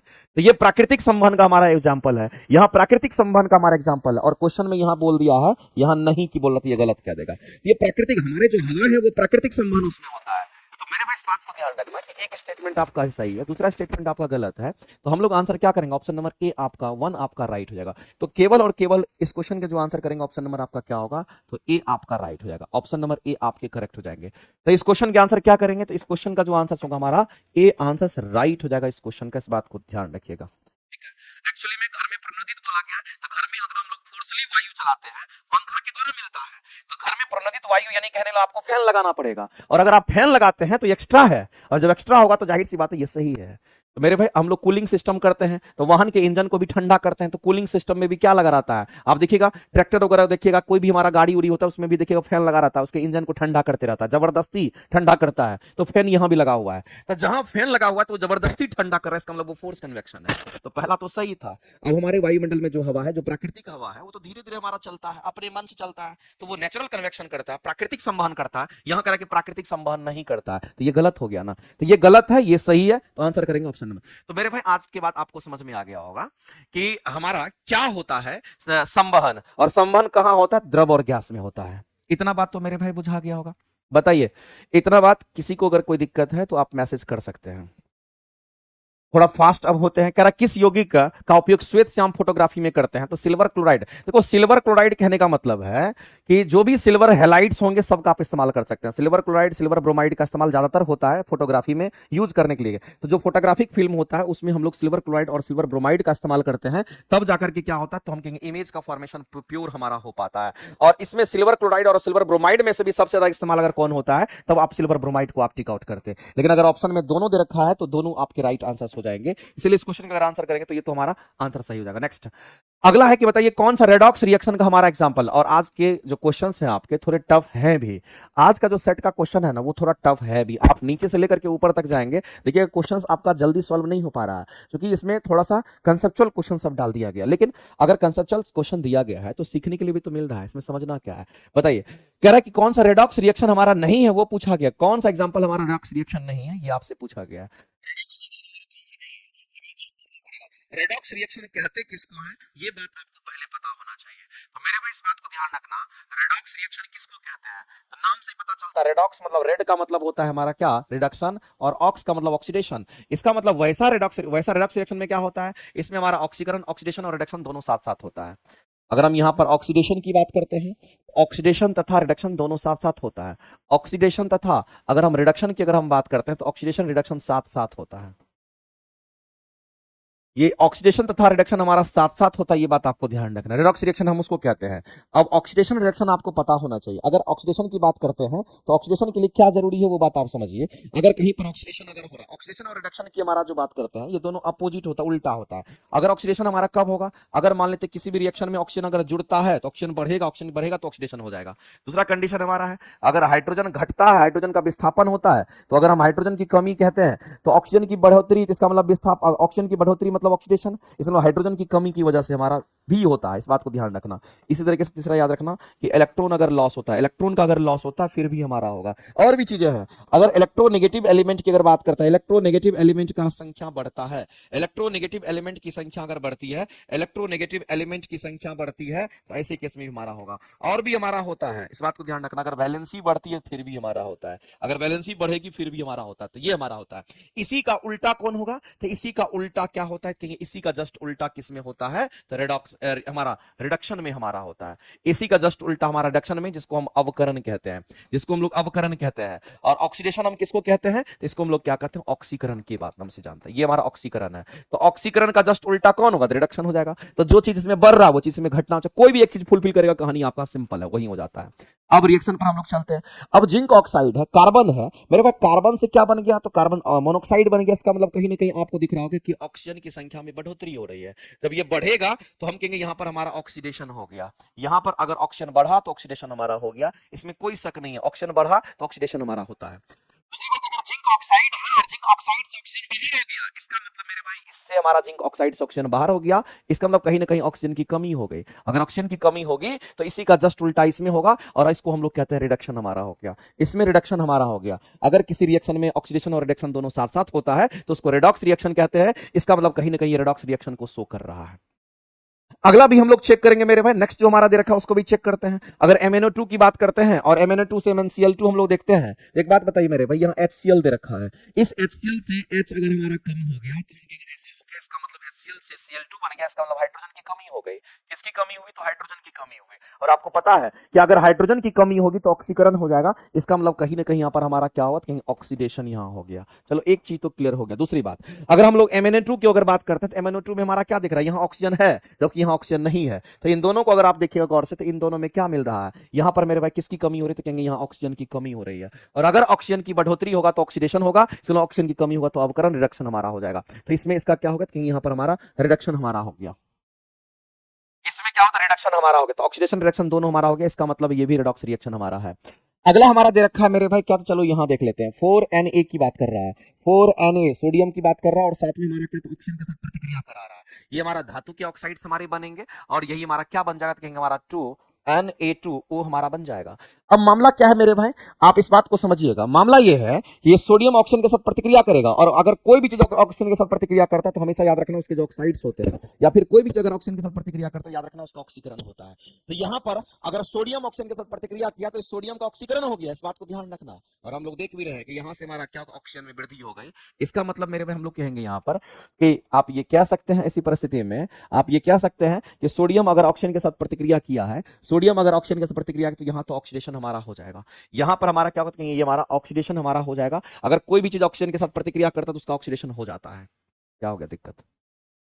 तो इसका मतलब है कि कहीं ना कहीं इसमें ऑक्सीडेशन हमारा हो गया। चलो इसमें ऑक्सीडेशन हमारा हो गया। अगर कोई भी चीज ऑक्सीजन के साथ प्रतिक्रिया करता है उसका क्या होगा? ऑक्सीडेशन हमारा हो जाता है। ठीक है, तो यहां ऑक्सीडेशन हमारा हो जाता है। ठीक है, उसके बाद मेरे भाई हम लोग यहां पर देख रहे हैं कि यहां पर हमारा ऑक्सीडेशन तो हमारा हो जाएगा। रिडक्शन की अगर हम बात करेंगे तो कैसे निकालेंगे इसको? रिडक्शन के लिए हम लोग क्या कर सकते हैं? दूसरा भी तो चेक करना पड़ेगा, नहीं तो इसको ऑक्सीडेशन स्टेट के हिसाब से चेक कीजिए, ज्यादा समझ में आपको आएगा।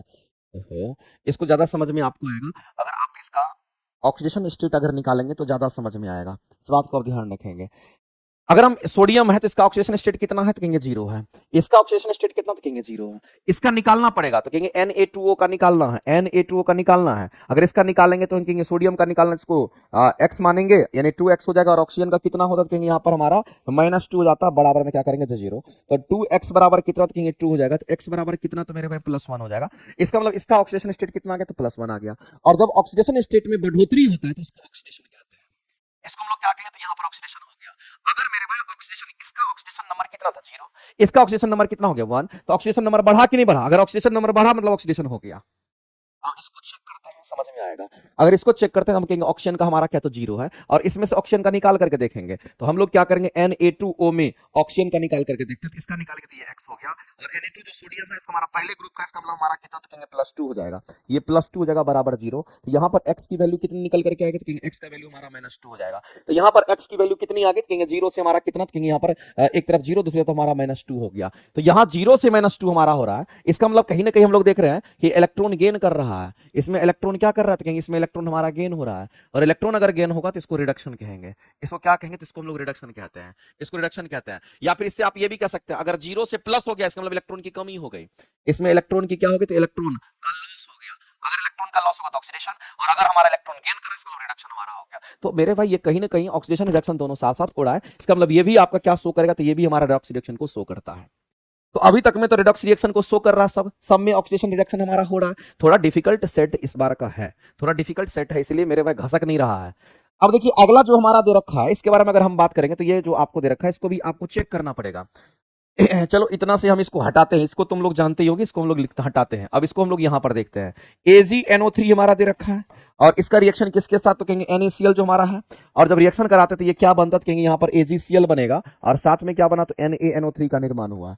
अगर इस रिएक्शन को अगर आप देखते हैं तो इस रिएक्शन को आप क्या देख पा रहे हैं, इस रिएक्शन में आप क्या देख पा रहे हैं मेरे भाई, ये हमारा Ag plus NO3 minus Na plus तो Cl माइनस, इसका मतलब ये डबल डिस्प्लेसमेंट रिएक्शन हमारा बन जाएगा।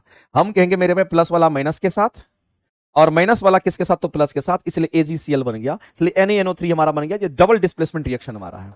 ये कैसा है, तो ये हमारा डिस्प्लेसमेंट रिएक्शन है, ये डबल डिस्प्लेसमेंट रिएक्शन है, ये डबल डिस्प्लेसमेंट रिएक्शन हमारा है, इस बात को ध्यान रखेंगे। ये डबल डिस्प्लेसमेंट रिएक्शन का हमारा एग्जांपल है। अब रेडॉक्स रिएक्शन है कि नहीं वो चेक करना पड़ेगा हमारा।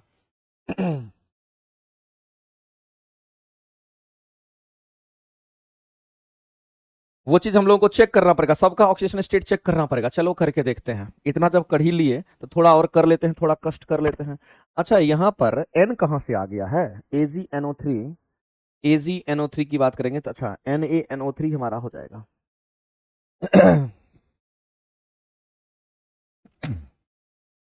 इसका ऑक्सीडेशन स्टेट कैसे चेक करेंगे, AgCl से AgNO3। अगर हम लोग यहां पर देख रहे हैं कि यहां से अगर हमारा यहां पहुंच रहा है, देखो इलेक्ट्रोनेगेटिव एलिमेंट की संख्या हम लोग तभी काउंट करते हैं जब यहां भी क्लोरीन और यहां भी क्लोरीन होता है। यहां 2 क्लोरीन यहां 3 क्लोरीन हो जाता, तब कहते हैं इलेक्ट्रोनेगेटिव एलिमेंट की संख्या बढ़ोतरी हो गई, तब हम कहते हैं ऑक्सीडेशन हो गया। लेकिन यहां तो मामला अलग है ना, इसका मतलब ये रेडॉक्स रिएक्शन नहीं होगा, इसका मतलब ये रेडॉक्स रिएक्शन हमारा शो नहीं करेगा। ये नहीं करेगा तो हम कहेंगे डिस्प्लेसमेंट रिएक्शन हमारा। ऑक्सीडेशन ये हमारा तभी चेक हो पाता अगर Ag के साथ Cl होता और यहां भी Cl, अगर यहां 2 Cl होता, यहां 1 Cl हो जाता, तब कहते क्लोरीन एटम की कमी हो रही है, यानी इलेक्ट्रोनेगेटिव एलिमेंट में कमी हो रही है, इसका मतलब तब हमारा रिडक्शन हो जाता है। तो वैसे केस में हम लोग देखते हैं, तो यहां पर ये डिस्प्लेसमेंट रिएक्शन हमारा है, इसीलिए मेरे भाई ऑप्शन जो है इस क्वेश्चन का आंसर हमारा ये दे रखा है। ये रेडॉक्स रिएक्शन को नहीं दिखा रहा है, ये डिस्प्लेसमेंट रिएक्शन हमारा दे रखा है। आगे चलते हैं, सहसंयोजक यौगिक जो हमारा होता है उसके गुणधर्म को कौन प्रदर्शित नहीं करता, ये आपसे पूछा गया है। एक बात बताइए मेरे भाई, कभी भी अगर हम लोग कोवलेंट कंपाउंड की अगर हम बात करते हैं, ये जो कोवलेंट कंपाउंड हमारा होता है, ये कोवलेंट कंपाउंड याद रखना मेरे भाई, ये हमारा जल में अघुलनशील होता है। ये जल में कैसा होगा, तो जल में अघुलनशील होता है, ये बात आपको ध्यान रखनी। ये जल में आयनित नहीं होता, जल में अघुलनशील होता है, ये जल में आयनित नहीं होता है, जल में अघुलनशील होता है। जल में घुलनशील कौन होता है, तो हम कहेंगे आयनिक कंपाउंड होता है, और ये इलेक्ट्रॉन की साझेदारी से बॉन्ड बनाता है। इलेक्ट्रॉन की जहां भी साझेदारी होगी तो वहां पर बॉन्ड, इलेक्ट्रॉन की साझेदारी से बॉन्ड का निर्माण करता है। तो ये सब स्टेटमेंट याद रखना पड़ेगा आपको। दूसरी बात, ये किसके किसके बीच में बंधन का निर्माण करता है, तो मेरे भाई 2 अधातु अधातु के बीच बनता है।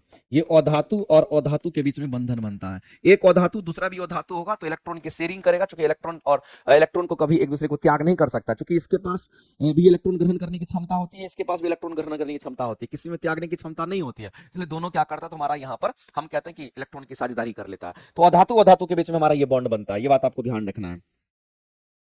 और ये मेरे भाई अगर हम इसकी बात करते हैं तो आपको ध्यान रखना, ये आयंस में नहीं टूटता है। कोवलेंट बॉन्ड की अगर हम बात करते हैं, जब कोवलेंट बॉन्ड की बात करते हैं तो आप एक बात जान लीजिए, कोवलेंट बॉन्ड कहने का मतलब अधातु अधातु हमारा हो जाएगा। आयंस में टूटने का मतलब होता है एक वो प्लस होता है, दूसरा माइनस होता है। लेकिन मामला ये है कि वो अधातु है, तो ये अधातु यहां पर दोनों अधातु माइनस ये होगा, यो माइनस होगा, तो यो माइनस हमारा हो जाएगा। इसका मतलब मेरे भाई ये दोनों आयन नहीं बनाते हैं, इस बात को ध्यान रखना, ये दोनों हमारे आयन नहीं बनाते हैं, क्योंकि जल में अघुलनशील है, ये आयनित नहीं होगा। अब हम लोग चलते हैं इस क्वेश्चन को देखते हैं यहाँ पर, और ध्यान रखना इसका जो मेल्टिंग पॉइंट बॉइलिंग पॉइंट वगैरह होता है, ये हमारा कैसा कमजोर हमारा बंधन का निर्माण करता है इसमें, और कहते हैं इसका मेल्टिंग पॉइंट और बॉइलिंग पॉइंट की अगर बात करते हैं, ये मेल्टिंग पॉइंट और बॉइलिंग पॉइंट हमारा जो होता है इसका क्या होता है, कहेंगे यहाँ पर कम होता है। किसके कंपेरिजन में, तो हमारा आयनिक बंधन के कंपेरिजन में हमारा होता है। आप बताइए मेरे भाई इस क्वेश्चन के आंसर क्या करें। ये कार्बनिक विलायक में क्या होगा, तो विलय नहीं होता। कौन सा प्रदर्शित नहीं करता, यहां पर कह रहा है कि विलय नहीं होता है। इलेक्ट्रॉन की साझेदारी करेगा, तो ये तो हमारा सही आंसर दे रखा है। ये सामान्यतः आयन नहीं बनाते हैं मेरे भाई, बिल्कुल भी नहीं बनाता। आयन वही बनाता जो आयनिक कौन बनाता है, याद रखना, आयनिक बनाता आयनिक यौगिक बनाता है, आयनिक वही आयन्स में टूटता है। ये आयन्स में हमारा नहीं टूटता, ये बिल्कुल सही स्टेटमेंट लिखा हुआ है, ये आयन में नहीं टूटते हैं, यानी कि आयन नहीं बनाते हैं। यानी कहने का मतलब है दूसरा और तीसरा स्टेटमेंट हमारा राइट है। इसका मतलब मेरे भाई ये कार्बनिक विलायक में विलय होता है, जबकि यहां कह रहा है कि कार्बनिक विलायक में हमारा विलय नहीं है। तो कार्बनिक विलायक में विलय नहीं है, इसका मतलब ये स्टेटमेंट हमारा क्या है, तो कहेंगे रॉन्ग है। ये कार्बनिक विलायक में हमारा विलय होता है। ये जल में अघुलनशील होता है, लेकिन कार्बनिक विलायक में विलय होता है। ये किस में होगा मेरे भाई, तो याद रखना है कि जो कार्बनिक विलायक हमारा होता है, उस कार्बनिक विलायक में ये घुल जाता है, जैसे ईथर वगैरह में घुल जाता है। कार्बनिक विलायक में हमारा कैसा होगा, कहेंगे विलय होता है। ये कार्बनिक विलायक में हमारा विलय होता है, इस बात को ध्यान रखना। उसमें हमारा मिक्स हो जाता है। तो आपको कह रहा है कि कौन सा गुण प्रदर्शित नहीं करता है, तो ये कार्बनिक विलायक में विलय नहीं होता, ये गुण हमारा प्रदर्शित नहीं करता है, यही आंसर करेंगे। आगे चलते हैं, अगला हमारा है कि निम्न समूह में से यौगिक जो समजातीय श्रेणी का है वो आपको बताना है। बताइए समजातीय, समान समजातीय श्रेणी के लिए हम लोग क्या जानते हैं, तो जब कभी भी समजातीय श्रेणी की बात करता है तो आपको एक बात पहले से पता होगा, थ्योरी की क्लासेस अगर पढ़ते भी होंगे, तो समान समजातीय श्रेणी हम किसको कहेंगे, समान समजातीय श्रेणी की जब कभी भी बात आती है ना, और उसमें भी लगातार CH2 का अंतर होना चाहिए। अगर लगातार CH2 का अंतर है, CH2 का अंतर अगर हमारा लगातार, अगर CH2 का अंतर अगर हमारा है, इस बात को आप समझ लीजिए मेरे भाई कि लगातार अगर CH2 का अंतर है, अगर लगातार CH2 का अंतर है, तो CH2 को हम लोग मिथाइलिन ग्रुप कहते हैं। इसको हम लोग क्या कहते हैं, इसको हम लोग यहाँ पर मिथाइलिन कह दिए, मेरा मिथाइलिन ग्रुप का अंतर हमारा होता है। तो मेरे भाई मिथाइलिन ग्रुप CH2 का अंतर होना चाहिए। तो आप इसमें से देख लीजिए, इसमें एक कार्बन 2 हाइड्रोजन का अंतर होना चाहिए। यहाँ देखो 4 कार्बन 5 कार्बन 6 कार्बन, एक एक कार्बन का तो अंतर है, लेकिन हाइड्रोजन में अंतर 2 का होना चाहिए। यहाँ 8 को हाइड्रोजन, यहाँ भी 8 को, यहाँ भी, यहाँ 10 को, तो यहाँ 2 को तो सेम ना होगा, तो ये नहीं शो करेगा। अगला यहाँ देखो 2 कार्बन मेरे पे कार्बन सेम हो गया, नहीं होगा। यहाँ देखो 3 कार्बन से कितना 4 कार्बन, 4 कार्बन से कितना 5 कार्बन, एक एक कार्बन बढ़ रहा है, कितना हाइड्रोजन बढ़ रहा है, तो 2 हाइड्रोजन बढ़ा, फिर 2 हाइड्रोजन बढ़ा। इसका मतलब कहीं ना कहीं 1 कार्बन और 2 हाइड्रोजन का अंतर हमारा इसी में है, और यही समजातीय श्रेणी को बताएगा। आगे चलते, एक मैग्नीशियम रिबन जो हमारा है वायु के प्रेजेंस में वो जलता है। तो मैग्नीशियम कहने का मतलब मैग्नीशियम धातु की बात करते हैं। ये किसके प्रेजेंस में, तो ऑक्सीजन के प्रेजेंस में ये जलता है। और जब ये जलता है तो जाहिर सी बात है उसका ऑक्सीकरण हो जाता है, तो ये हमारा मैग्नीशियम ऑक्साइड्स बनाएगा। और अगर आपको बैलेंस करना तो 2 से मल्टीप्लाई कर दीजिए, तो 2 से यहां भी कर दीजिए। तो मेरे भाई कुल मिलाकर के हम लोगों को ये दिख रहा है कि जब हम मैग्नीशियम को जलाते हैं तो ऑक्सीजन के प्रेजेंस में मैग्नीशियम जलेगा, तो वो किसका फॉर्मेशन करेगा, तो वो फॉर्मेशन करेगा हमारा किसका, तो मैग्नीशियम ऑक्साइड्स का। और जो मैग्नीशियम ऑक्साइड्स हमारे हैं ये धातु के ऑक्साइड्स हैं। इसको हम लोग क्या कहते हैं, तो ये हमारे धातु के ऑक्साइड्स, इस बात को ध्यान रखना। और जो धातु के ऑक्साइड्स होते हैं वो क्षारीय प्रकृति का होता है, और धातु के ऑक्साइड्स अम्लीय होता है। लेकिन याद रखना कि धातु जितने भी हैं, उस धातु के जो ऑक्साइड्स बनते हैं वो क्षारीय प्रकृति का हमारा होता है।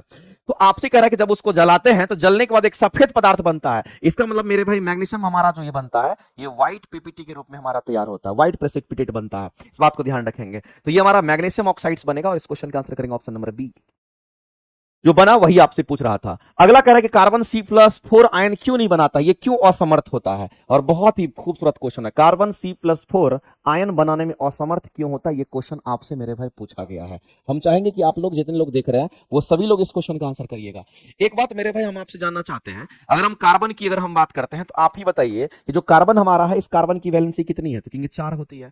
इस कार्बन की वैलेंसी कितनी है, तो कहेंगे सर कार्बन है ना, इसकी वैलेंसी की अगर हम बात करेंगे तो इसकी वैलेंसी कितनी है, तो कहेंगे वैलेंसी तो इसका 4 होता है। कार्बन की वैलेंसी कितनी होती है, 4 होती है। अगर कार्बन की वैलेंसी 4 होती है तो मेरे भाई इसको ऑक्टेट पूरा करने के लिए कितना चाहिए, और 4 चाहिए, तभी तो ऑक्टेट कंप्लीट होगा। तो अब इसके पास 4 है और 4 इसको चाहिए, तो फिर डोनेशन नहीं होता है। अगर किसी के पास 1 होगा, 2 होगा, 3 होगा, तो ज्यादा वाले को डोनेट कर देता है। और किसी के पास 5 है, 6 है, 7 है, तो वो किसी से ले सकता है। लेकिन यहां तो बराबर का मामला हो गया। इसका मतलब मेरे भाई ना तो इलेक्ट्रॉन को ये त्याग सकता है, इलेक्ट्रॉन का त्याग भी नहीं कर सकता है, ना तो इलेक्ट्रॉन त्याग सकता है, ना तो इलेक्ट्रॉन त्याग सकता है, समझना गौर से, ना तो ये इलेक्ट्रॉन को त्याग सकता है, और ना ही इलेक्ट्रॉन को क्या कर सकता है, ना तो इलेक्ट्रॉन को ग्रहण कर सकता है। ना तो इलेक्ट्रॉन को त्याग कर सकता है, ना तो इलेक्ट्रॉन को ये क्या कर सकता है, ग्रहण कर सकता है। इस बात को आप ध्यान रखेंगे। तो ना तो इलेक्ट्रॉन को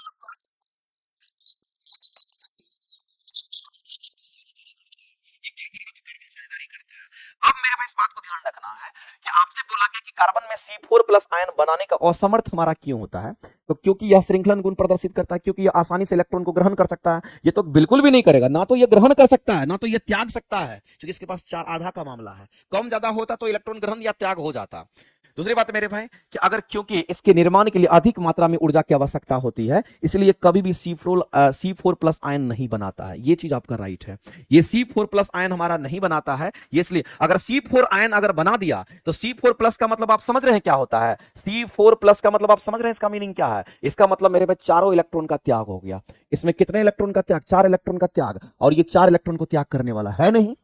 तो ये 4 इलेक्ट्रॉन का त्याग क्यों नहीं कर सकता है, क्योंकि 4 इलेक्ट्रॉन को त्यागने के लिए उसको ज्यादा एनर्जी का रिक्वायरमेंट होगा। तो मेरे भाई इस क्वेश्चन के लिए हम लोग आंसर करेंगे क्यों नहीं उसको त्याग सकता, क्योंकि इसके निर्माण के लिए अधिक मात्रा की ऊर्जा की आवश्यकता होती, इसीलिए ऐसा नहीं कर पाएगा।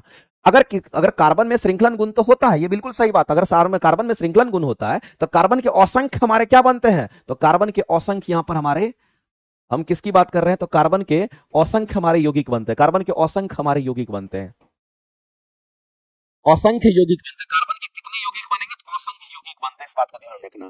कार्बन के असंख्य यौगिक बनते हैं, इसीलिए हम कहते हैं उसमें श्रृंखलन गुण है, तो हम कहेंगे कार्बन का असंख्य यौगिक बनेगा। और पूरे प्रेडिक्टेबल में अगर कार्बन को देखेगा तो आप सीधा समझ लीजिए कार्बन ही हमारा ऐसा तत्व होता है जो हमारा असंख्य यौगिक का निर्माण कर सकता है। दूसरा किसी कंपाउंड में इतना पावर नहीं होता है, इसलिए एक कार्बन के चलते पूरा का पूरा ऑर्गेनिक केमिस्ट्री आप लोगों को पढ़ना पड़ता है। चलिए आगे चलते हैं मेरे भाई, अगला क्वेश्चन आगे देख लीजिए। चैप्टर वाइज अगर किसी को चाहिए कि लगता है कि हमको चैप्टर वाइज में वीकनेस है, और चैप्टर वाइज में मेरे पे वही theory physics chemistry bio EVS का वही थ्योरी है जो थ्योरी आपके एग्जाम में बार बार रिपीट कर रहा है क्वेश्चंस को, उसी थ्योरी की क्लासेस हम आपको करवा रहे हैं, लेकिन ये चैप्टर वाइज बैच करके आपको मिलेगा। देखिएगा, सर्च कीजिएगा चैप्टर वाइज बैच, तो आपके सामने में ये बैच देखने को मिल जाएगा। ठीक है, धातु के संदर्भ में कौन सा कथन हमारा सही है, तो हम सभी लोग जानते हैं कि जो धातु होता है वो चमकदार होता है, धातु मेरे भाई मुलायम भी होता है, धातु हमारा कठोर भी होता है। लेकिन आपको ध्यान रखना है कि क्षारीय धातु की बात करें तो पहले ग्रुप में क्षारीय धातु आता है, पहले ग्रुप के एलिमेंट क्षारीय धातु, और पहले ग्रुप में ही हमारा सोडियम वगैरह आता है। सोडियम हमारा ऐसा धातु है जो काफी मुलायम होता है, तो मेरे पास उसको चाकू से भी आप काट सकते हैं, तो ये बिल्कुल आप सही है। दूसरा कहता है कि मरकरी को छोड़ करके, मरकरी हमारा किस अवस्था में होता है, द्रव अवस्था में होता है, और अन्य सभी धातु तापमान पर हमारा ठोस अवस्था में होता है, ये स्टेटमेंट सही है। तो मरकरी एक ऐसा धातु है जो रूम टेम्परेचर पर द्रव अवस्था में होता है, बाद बाकी सभी धातु हमारे किस अवस्था में होते हैं, ठोस अवस्था में होते हैं। लेकिन अधातु की बात करेगा तो अधातु हमारा क्या होता है, तो हमारा अधातु द्रव भी होता है, ठोस भी होता है और गैस भी होता है, इस बात को आप ध्यान रखेंगे। अगर कहीं पर अगर चर्चा कर लिया, अगर आपसे धातु की बात कर लिया मेरे भाई, तो इसमें मेटालिक लेक्चर होता है, और धातु की बात करते हैं ये जनरली हमारा किस अवस्था में होता है, तो आपको ध्यान रखना है ये धातु जनरली किस अवस्था में, तो जनरली ठोस अवस्था में होता है, जनरली ठोस अवस्था में होता है। अब इसके लिए मेरे पास एक अपवाद है, और अपवाद तो आपको पता है कि याद रखना, अपवाद में हमारा मरकरी है, और ये मरकरी धातु है, ये हमारा किस अवस्था में, तो द्रव अवस्था में है। ये किस अवस्था में, तो हम लोग कहेंगे ये हमारा द्रव अवस्था में होता है। लेकिन अगर हम अधातु की अगर हम बात करते हैं तो एक बात आप जान लीजिए, जो अधातु होते हैं ये ठोस भी होते हैं, ये द्रव भी होता है, और ये गैसेस अवस्था में भी हमारा होता है। ये तीनों अवस्था में देखने को मिलता है, इस बात को भी आपको ध्यान रखना पड़ेगा। ठीक है, जितने लोग लाइव देख रहे हैं मेरे भाई, सभी लोग सेशन को जरूर लाइक कीजिए। तो ये दोनों स्टेटमेंट सही है, जब दोनों स्टेटमेंट सही है तो ऑप्शन नंबर हमारा कौन सा होगा, तो कहेंगे सी हमारा राइट हो जाएगा। ऑप्शन नंबर सी जो है हमारा क्या हो जाएगा, तो राइट हो जाएगा। ऑप्शन नंबर सी जो है ये किसी भी सूरत में राइट हो जाएगा। चलिए आगे, हाइड्रोकार्बन के अनुभार के बढ़ते क्रम के अनुसार निम्नलिखित में से आपको बताना है सही क्रम कौन सा है। बताइए मेरे भाई, हाइड्रोकार्बन किसको कहते हैं। सबसे पहले तो आप ये जान लीजिए कि अगर हम हाइड्रोकार्बन की अगर हम बात करते हैं ना, तो हाइड्रोकार्बन हम उसको कहते हैं जिसमें कार्बन और हाइड्रोजन हो। कार्बन तथा हाइड्रोजन, कार्बन तथा हाइड्रोजन से बना यौगिक, कार्बन तथा हाइड्रोजन से जो बना कंपाउंड होता है उसी को हम लोग क्या कहते हैं, तो उसी को हम हाइड्रोकार्बन कहते हैं।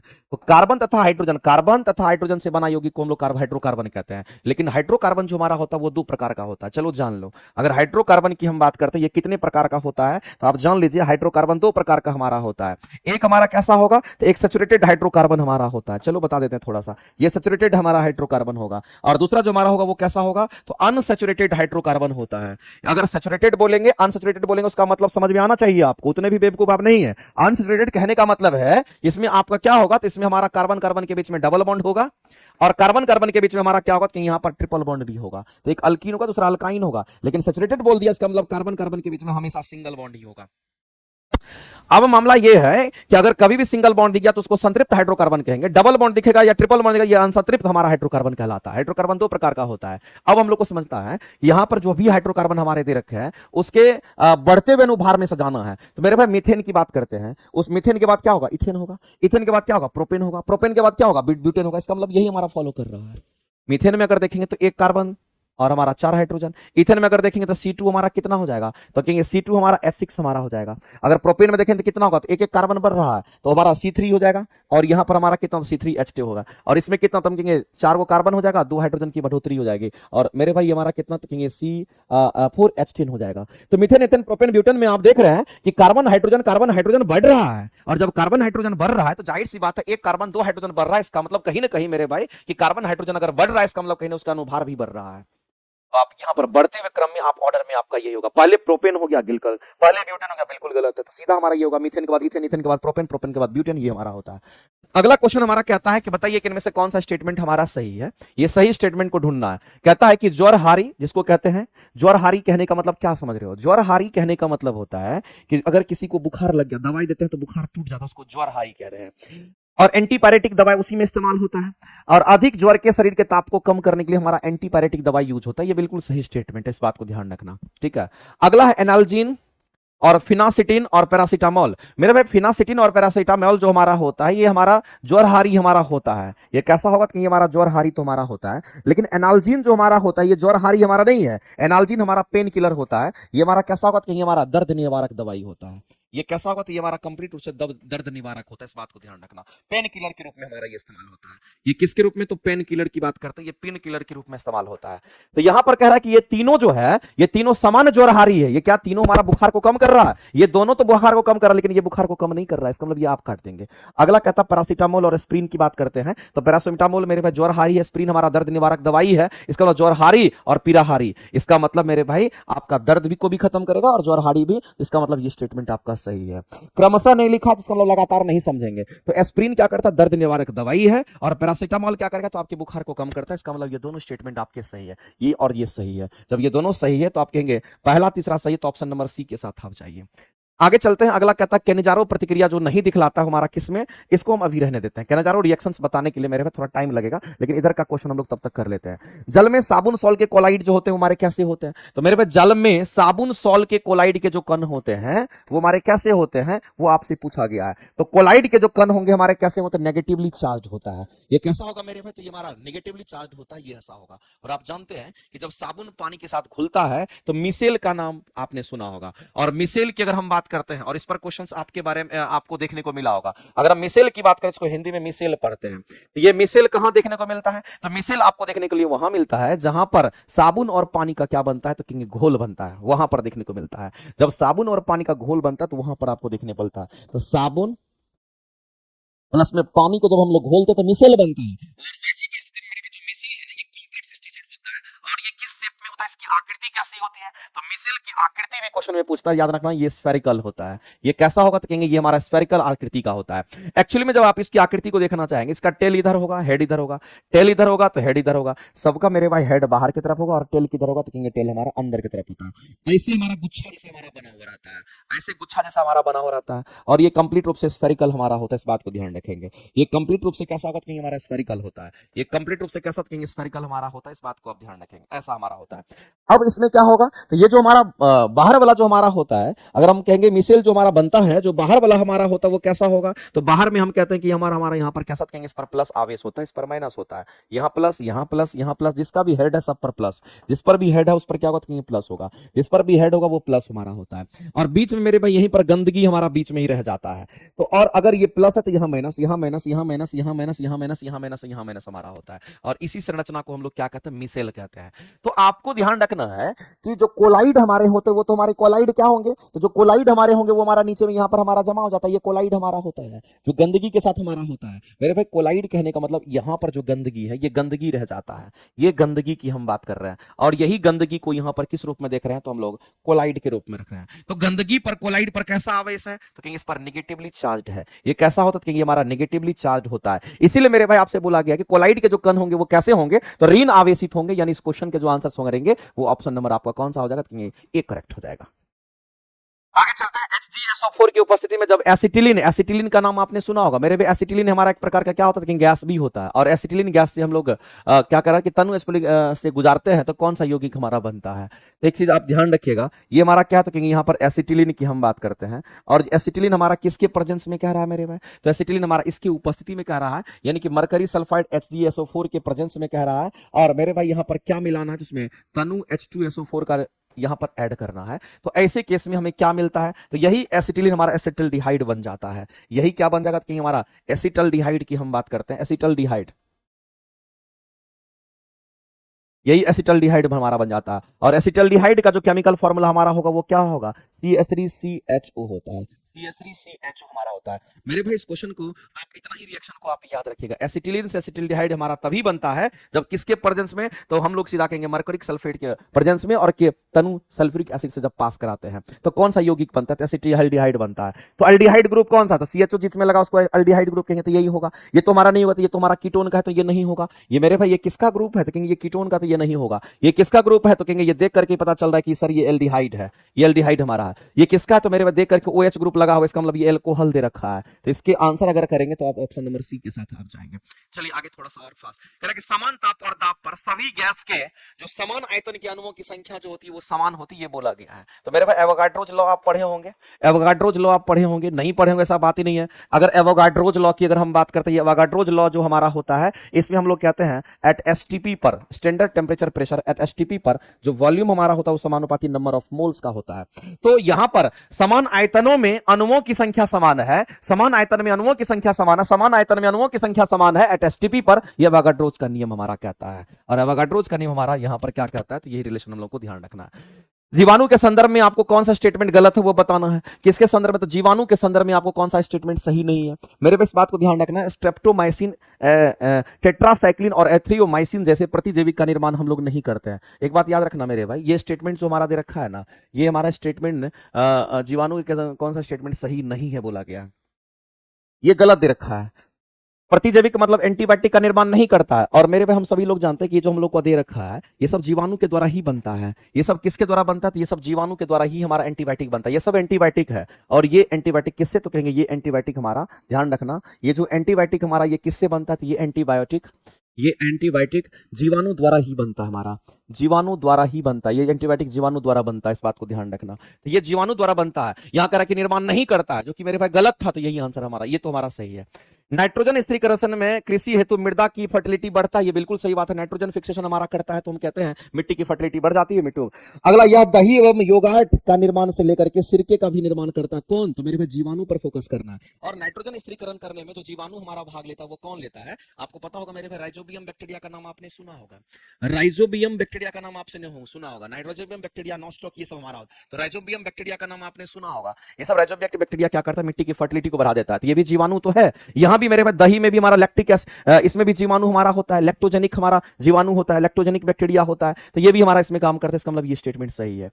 तो मेरे भाई कौन नहीं करता है, इसका मतलब इसकी अगर हम बात करेंगे तो ये हमारा गलत है। ये हमारा कह रहा है कि यहां पर जीवाणु द्वारा निर्माण नहीं होता, हम कहते हैं कि जीवाणु द्वारा निर्माण होता है, ये कह रहा है कि नहीं होता, तो पहला गलत है। तो बताइए आंसर बोला गया कि कौन सा हमारा गलत है वो बताना है। तो केवल एक, ओनली वन गलत है, ओनली वन गलत है। यानी इस क्वेश्चन के अगर आंसर करेंगे तो ऑप्शन नंबर ए के साथ आप जाओगे, ऑप्शन नंबर ए आपका राइट हो जाएगा। नेक्स्ट अगला है, ये सब चीज कुछ कुछ याद रखना पड़ेगा आपका, दूसरा कोई ऑप्शन नहीं है। चलिए बताइए इस क्वेश्चन के आंसर, कहता है कि आपको ये बताना है कौन सा, जाइलम जल में खनिज लवण का अवशोषण भी करता है और साथ ही साथ मेरे पास अवशोषण भी करता है और ट्रांसपोर्ट भी करता है, ये दोनों काम इसके होते हैं। ये स्टेटमेंट हमारा सही है। अगला, फ्लोएम भोजन के संवहन का कार्य करता है, जाहिर सी बात है, फ्लोएम जब हमारा आफ्टर फोटोसिंथेसिस के बाद भोजन बन जाता है प्लांट वगैरह में, तो उसका हर एक जगह पहुंचाने का हमारा फ्लोएम करता है। ये हमारा एक दिशात्मक होता है, जबकि हमारा द्विदिशात्मक होता है। और प्राथमिक और द्वितीयक फ्लोएम हमारा जो जुड़ा हुआ था वो स्क्रीन का से ही हमारा बना हुआ रहता है, उसको फ्लोएम फाइबर के नाम से हम लोग जानते हैं। तो मेरे भाई इस बात को ध्यान रखना, ये तीनों स्टेटमेंट हमारे राइट है। जब तीनों स्टेटमेंट राइट होगा तो ऑप्शन नंबर क्या होगा, तो सी करेक्ट करेंगे। नेक्स्ट, अगर डबल फर्टिलाइजेशन की अगर हम बात करते हैं, वाह वाह वाह, अगर डबल फर्टिलाइजेशन की अगर हम बात करते हैं तो मेरे भाई डबल फर्टिलाइजेशन हमारा किस में होता है, तो आपको ध्यान रखना जिस प्लांट में डबल फर्टिलाइजेशन होता है वो प्लांट हमारा कौन सा होगा, तो एंजियोस्पर्म हमारा होता है। तो मेरे भाई इस बात को ध्यान रखना, यहाँ पर डबल फर्टिलाइजेशन का मतलब क्या होता है। अगर डबल फर्टिलाइजेशन का मतलब क्या होता है वो आपको समझना है। और डबल फर्टिलाइजेशन की जो क्रिया होती है वो किस में होती है, तो ये क्रियाएं जो होती है वो किस में होता है, तो आवृत विधि में होता है। ये केवल और केवल आवृत विधि में होता है। लिख भी देते हैं बगल में, इसमें तुम लोग क्या करते हैं, तुम लोग एक तुम्हारा हेमोस्पर्म होता है, एक हमारा एंजियोस्पर्म की हम बात करते हैं। और मेरे भाई हम सभी लोग जानते हैं कि एंजियोस्पर्म हमारा होता है, इसमें फल भी होता है, इसमें बीज भी होता है, इसमें फल भी होता है और इसमें क्या होता है, ये बीज भी होता है। तो एक बार मेरे भाई फल बनाने के दौरान हमारा फर्टिलाइजेशन होगा और एक बार जब वो बीज बनता है तब फर्टिलाइजेशन होता है। इसमें कितनी बार फर्टिलाइजेशन होगा, एक बार यहां पर फर्टिलाइजेशन होगा, एक बार यहां पर फर्टिलाइजेशन होगा, यानी एक बार यहां फर्टिलाइजेशन होगा, एक बार यहां पर फर्टिलाइजेशन होगा, तो दो बार मेरे भाई होता है। इसको कहते हैं ये डबल फर्टिलाइजेशन का जो कंसेप्ट है वो केवल और केवल आवृत बीजी में होता है। और आवृत बीजी हम उसको कहते हैं जिसके बीज का बाहरी आवरण होता है। इस बात को आप ध्यान रखना। तो मेरे भाई इस क्वेश्चन के आंसर केवल आवृत बीजी ही करेक्ट आंसर हो जाएगा। होगा, तो इस क्वेश्चन का आंसर क्या करेंगे, ऑप्शन नंबर एक ही करेक्ट होगा, ऑप्शन नंबर ए आपका राइट हो जाएगा। यही में केवल और केवल हमारा डबल फर्टिलाइजेशन होता है, इस बात को आप ध्यान रखिएगा, ठीक है। ये चीज आपको थोड़ा सा ध्यान रखना पड़ेगा। तो आंसर करेंगे केवल और केवल वन करेक्ट होगा। और कई बार ये क्वेश्चन पूछा गया है, पत्ती की कोशिका में प्रकाश संश्लेषण का मुख्य स्थान क्या होगा, तो प्लांट की पत्ती में हमारा हरित लवक क्लोरोफिल जहां होगा वही हो जाएगा। तो मेरे भाई इस क्वेश्चन का अगर आंसर करेंगे तो आंसर क्या करेंगे, ऑप्शन नंबर हमारा ये हो जाएगा। और इसके बारे में तो कई बार डिटेल बताए हुए हैं, इसलिए हम आगे बढ़ते हैं। सिनेप्सिस जो हमारा होता है, देखो ये सिनेप्स नहीं है, ये सिनेप्सिस है। और सिनेप्सिस की अगर हम बात करते हैं तो सिनेप्सिस हमारा कब बनता है, तो सिनेप्सिस कहने का मतलब है ये हमारा जायगोट बनने के दौरान, जब सेल डिवीजन होता है तो हमारा क्या होता है, जायगोट बनने के दौरान हमारा सिनेप्सिस हमारा होता है। जायगोटिन के दौरान हमारा सिनेप्सिस होता है। और सिनेप्सिस में क्या होता है, तो मेल गैमेट और फीमेल गैमेट आपस में हमारा मिलता है और उसी परिस्थिति हमारा जायगोट बनता है। इसका मतलब है कि मियोसिस के हमारा मियोसिस के दौरान ही हमारा होता है। और मियोसिस में हमारा प्रोफेज होता है, उसी में ये चीज होता है। तो सिनेप्सिस कब होगा, तो मेरे भाई यहां पर मियोसिस का नाम आपने सुना होगा। और मियोसिस को हम लोग अर्धसूत्री विभाजन कहते हैं। इसको क्या कहते हैं, अर्धसूत्री विभाजन के नाम से हम लोग जानते हैं। तो ये हमारा अर्धसूत्री विभाजन है, ये बात आपको ध्यान रखना है। तो मियोसिस हमारा सेल डिवीजन अर्धसूत्री विभाजन करता है। लेकिन अर्धसूत्री विभाजन में भी आपको ध्यान रखना है कि जब क्रोमोसोम हमारा अर्धसूत्री विभाजन में भी प्रोफेज की हम बात करते हैं, किसकी बात करते हैं, मेटाफेज, प्रोफेज, इंटरफेज, ये सब होता है ना। तो प्रोफेज के दौरान मेरे भाई, प्रोफेज के दौरान ये क्या होता है कि प्रोफेज के दौरान जो क्रोमोसोम हमारे होते हैं, उसके अंदर जो क्रोमोसोम हमारे होते हैं, ये क्रोमोसोम पेयर्ड होते हैं। यही क्रोमोसोम हमारा पेयर्ड होता है, तब जाकर के जायगोटिन का निर्माण होता है। तो मेरे पास हम कहेंगे सिनेप्सिस हमारा यही हमारा कहलाता है, इसी को सिनेप्सिस कहते हैं। आगे चलते हैं, प्रोटीन जो संरचनात्मक भी होती है और एंजाइम भी हमारा, और एंजाइम भी। मेरे भाई एक बात बताइए, संरचनात्मक कहने का मतलब होता है कि वो हमारा क्या करेगा, तो संरचनात्मक कहने का मतलब है वो हमारा सेल की तरह भी काम करता है, और साथ ही साथ वो हमारा क्या होगा, तो एंजाइम भी होगा। साथ ही साथ वो क्या होगा, तो एंजाइम भी होगा। तो हम सभी लोग जानते हैं मेरे भाई कि जो प्रोटीन हमारे होते हैं वो क्या होते हैं। तो प्रोटीन की अगर बात करते हैं, तो जैसे मान लेते हैं हमारे पास मायोसिन प्रोटीन की हम बात करते हैं। हम किसकी बात करते हैं, तो मायोसिन प्रोटीन की बात करते हैं। एक बात आप ध्यान रखना, ये जो मायोसिन प्रोटीन होता है ये कहां होता है, तो हमारी मसल्स में होता है। ये कहां पर, तो हमारा जो मसल्स होता है, हमारी जो मांसपेशी होती है, उसी मांसपेशी में हमारा होता है। अब ये मसल्स मांसपेशी में हमारा ये होता है, तो मसल्स में अगर हमारा होता है मायोसिन प्रोटीन, तो ये मसल्स हमारा क्या होता है मेरे भाई, तो हम कहते हैं कि जो मसल्स हमारे होते हैं वो इस तरीके से हम कहते हैं स्ट्रक्चरल। कहने का मतलब आप यहां पर क्या कह सकते हो, आप इसमें दूसरे भाषा में आप कह सकते हो मेरे भाई कि ये हमारा कैसा होगा, तो ये मसल्स फाइबर के रूप में हमारा होता है। ये हमारा मसल्स फाइबर, जो हमारा मायोसिन प्रोटीन हमारा मसल्स फाइबर के रूप में भी हमारा होता है। साथ ही साथ मेरे भाई ये क्या करता है, ये प्रोटीन है, और हम लोग जानते हैं कि सभी प्रोटीन एंजाइम नहीं होते हैं, लेकिन सभी एंजाइम प्रोटीन होते हैं, ये बात तो हम लोग जानते हैं। तो यहां पर हम लोग ये भी कह सकते हैं, एक तो आपका ये हो गया, ये मसल्स फाइबर, इसको कह दीजिए ज्यादा सही रहेगा, ये मसल्स फाइबर हमारा होता है। तो मायोसिन प्रोटीन का एक काम तो ये हो गया। दूसरी बात आपको ध्यान रखना है कि जो मायोसिन प्रोटीन, हम लोग एक बात जानते हैं मेरे भाई कि सभी एंजाइम्स क्या है, जितने भी एंजाइम्स की हम बात करते हैं, ये सभी एंजाइम्स क्या होते हैं, तो सभी एंजाइम्स प्रोटीन होता है। ये बात आपको ध्यान रखना, सभी एंजाइम्स प्रोटीन होता है। और ध्यान रखना मेरे भाई, सभी प्रोटीन हमारे एंजाइम्स नहीं होते हैं, सभी protein not equal to enzymes, इस बात को आप ध्यान रखना, इसी कंसेप्ट पर इसको बनाना पड़ेगा। तो यहां पर एंजाइम्स, जो मायोसिन हमारे यहां पर है, ये एंजाइम्स की तरह भी काम करता है। इसका मतलब मेरे भाई प्रोटीन जो हमारा कैसा हो, तो कहेंगे प्रोटीन जो हमारा फाइबर के रूप में भी हो, मसल्स फाइबर के रूप में भी हो, और साथ साथ मेरे भाई मायोसिन हमारा क्या करता है, यहां पर एंजाइम के रूप में भी हमारा काम करता है, मसल्स में चलने की गति प्रदान करता है। ट्रिप्सिन वगैरह तो हमारा प्रोटीन का पाचन करता है। अगला कहता है एक्स गुणसूत्र और शुक्राणु, वाई गुणसूत्र वाले शुक्राणु के बीच में दृश्य भिन्नताएं जो होती है वो कैसी होती है। एक बात याद रखिएगा, अगर हम एक्स की बात करते हैं, एक्स क्रोमोसोम की अगर हम बात करते हैं, और अगर हम वाई क्रोमोसोम की अगर हम बात करते हैं, तो आपको याद रखना एक्स क्रोमोसोम की अगर हम बात करते हैं, ये जो एक्स क्रोमोसोम होता है ये साइज में बड़ा होता है, और किससे, तो कहेंगे वाई क्रोमोसोम से। ये हमारा साइज में बड़ा होता है, किससे, तो वाई क्रोमोसोम से बड़ा होता है, इस बात को ध्यान रखना। एक्स बड़ा होता है किससे, तो वाई से बड़ा होता है, और एक्स अगर वाई से बड़ा है तो उसकी आकृति भी बदल जाती है। तो मेरे भाई अगर दृश्य भिन्नताएं की अगर बात करते हैं, कोई दृश्य भिन्नताएं होती है तो बिल्कुल होता है। और होता क्या है, तो एक्स युक्त शुक्राणु जो होते हैं वो बड़े होते हैं, जबकि वाई वाला हमारा छोटा होता है। इस क्वेश्चन का आंसर मेरे भाई बी करना करेक्ट, ये हमारा बी करेक्ट हो जाएगा। और x और y की अगर हम बात करते हैं, दोनों में गतिशीलता एक समान होती है। यहां अधिक गतिशील देकर के गलत कह दिया, यहां नहीं बोल के गलत कह दिया, तो मेरे पे आंसर करेंगे बी। नेक्स्ट, कॉलीफॉर्म क्या होता है, तो हम लोग जानते हैं कि अगर कॉलीफॉर्म की अगर बात करते हैं तो आपको ध्यान रखना मेरे भाई, यहां पर हम किसकी बात कर रहे हैं, तो कॉलीफॉर्म की हम बात कर रहे हैं। ये हमारा क्या, इसको हम लोग कॉलीफॉर्म कहते हैं। और कॉलीफॉर्म में आपको ध्यान रखना, ई कोली बैक्टीरिया का नाम सुने हैं, ये जो ई कोली बैक्टीरिया होता है, ये जो ई कोली बैक्टीरिया हमारा होता है, इसी को हम लोग कॉलीफॉर्म कहते हैं। तो जो बैक्टीरिया होता है, जो गंदे पानी वगैरह में होता है, उसको हम लोग ई कोली बैक्टीरिया बैक्टीरिया भी कहते हैं। और ई कोली बैक्टीरिया सिर्फ गंदे पानी में नहीं होता है, ये मेरे भाई सिर्फ गंदे पानी में नहीं होता, ये सिर्फ गंदे पानी में ई कोली बैक्टीरिया नहीं होता, इस बात को ध्यान रखना। ये गंदे पानी में तो होता ही होता है, साथ ही साथ याद रखना हमारा जो स्टमक होता है, हमारा जो पाचन का जो तंत्र होता है, जिसको हम लोग कहते हैं कि बड़ी आंत कहते हैं, उसमें भी ये होता है। तो मेरे भाई इस बात को ध्यान रखना, ये वहां भी होता है और ये बड़ी आंत में भी होता है, इस बात को ध्यान रखना। बड़ी आंत के किस भाग में होगा, तो कोलोन का जो पार्ट होता है उसमें होता है, तो बड़ी आंत में भी होता है। लेकिन ये जो ई कोली बैक्टीरिया होता है, ये जिस विटामिन को बनाता है वो विटामिन कौन सा है, तो ई कोली बैक्टीरिया जिस विटामिन का निर्माण करता है मेरे भाई, तो वो विटामिन कौन सा है, तो ये भी ध्यान रखना पड़ेगा।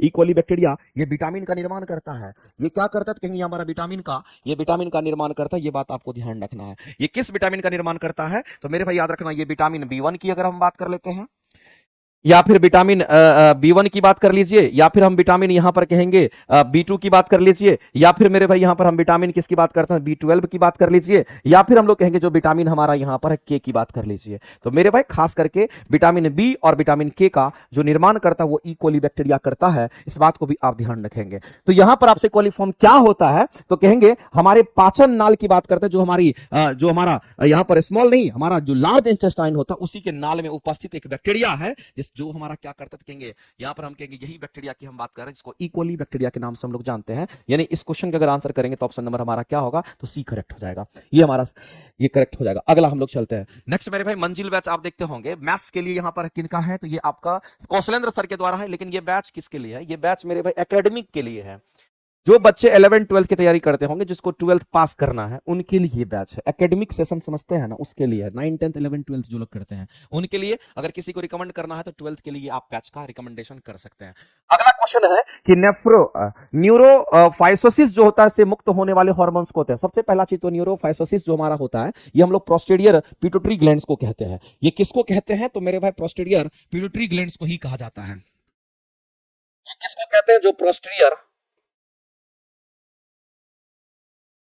जो पिट्यूटरी की बात करते हैं, पिट्यूटरी ग्लैंड्स की अगर पिट्यूटरी ग्लैंड्स की बात करते हैं, उसी की हम बात करते हैं। और आपको पता है कि पिट्यूटरी ग्लैंड से जो सिक्रेट करेगा तो ऑक्सीटोसिन भी सिक्रेट करता है। कौन करेगा, तो हम लोग सीधा कहें ऑक्सीटोसिन हार्मोन तो करता ही करता है। साथ ही साथ मेरे भाई वैसोप्रेसिन हार्मोन के बारे में आप जानते होंगे, जो प्रेसिन हमारा हार्मोन होता है, इसी को एडीएच हार्मोन भी कहा जाता है, इसी को एडीएच हार्मोन भी कहते हैं। इस बात को आप सभी लोग जानते होंगे। ये शरीर में पानी को बैलेंस करता है। ये हमारे ऑक्सीटोसिन हार्मोन फीमेल के अंदर हमारा होता है, और कहता है कि मेमोरी ग्लैंड का विकास सॉरी मेमोरी ग्लैंड से मिल्क सेक्रेशन में सहायक होता है, और साथ ही साथ गर्भाशय की दीवार में संकुचन पैदा करता है। तो मेरे भाई ये किसका सेक्रेशन करता है, किस हार्मोन का, तो ऑक्सीटोसिन और वैसोप्रेसिन का करता है। नेक्स्ट सवाल, जो ताजे पानी में हमारा नहीं पाया जाता है हमारा कौन सा, तो कहेंगे हमारा ट्रैकोडोस्मियम हमारा ये कहां पर, तो समुद्री पानी में, या फिर हम कहेंगे जो लवण वाला पानी होता है उसमें देखने को मिलता है।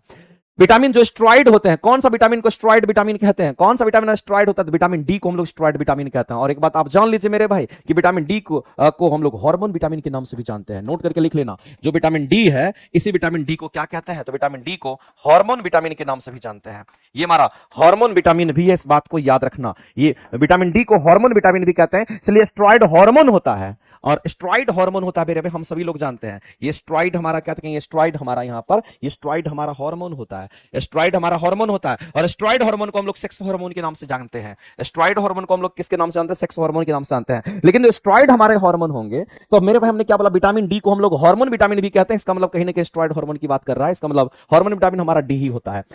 कशेरुकी के आमाशय में मुख्यतः किसका पाचन होता है, मेरे भाई कशेरुकी मतलब जिसमें रीढ़ की हड्डी होती है। रीढ़ की हड्डी किसमें होता है, तो मछली वर्ग की बात करते हैं, स्तनधारी की बात कर लेते हैं, या फिर हम कह सकते हैं जो हमारा उभयचर होगा उसकी बात कर लेते हैं, सरीसृप की बात कर, जिसमें भी रीढ़ की हड्डी होगी उसको कशेरुकी प्राणी कहते हैं। और उसमें बोला गया है कि मुख्य रूप से पूछा गया कि पाचन की क्रियाएं जो होती है आमाशय में वो किसके द्वारा होता है, तो मुख्य रूप से अगर पाचन अगर होता है मेरे भाई आमाशय में, तो याद रखना वो प्रोटीन का पाचन होता है। और प्रोटीन का पाचन हमारे आमाशय में मुख्य रूप से होता है।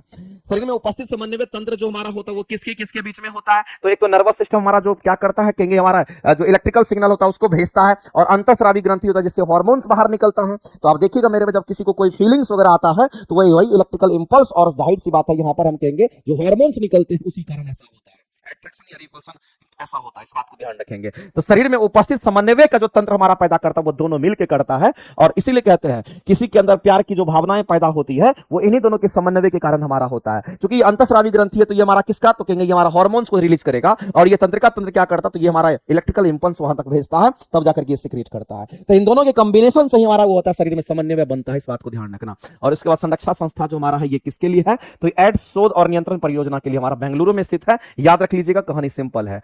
तो मेरे भाई आज का थोड़ा सा लेंदी क्वेश्चन था, एक क्वेश्चन आपका छूटा है, उसको हम कल डिस्कस कर देंगे, क्योंकि इसके बाद फिर मैथ का डिस्कशन होना है। थोड़ा आज लेंदी हो भी गया और लेंदी थोड़ा क्वेश्चन था, इसलिए टाइम लग गया, लेकिन नहीं तो मेरा कोशिश रहता है थोड़ा जल्दी ही डिस्कशन कराने का। ठीक है, चलिए तो आज के लिए इतना ही, मिलते हैं हम लोग फिर अगले क्लासेस में। एक क्वेश्चन इसमें जो छूटा है उसको कल डिस्कस कर देंगे। ठीक है, चलिए बहुत बहुत धन्यवाद मेरे भाई, थैंक यू वेरी मच।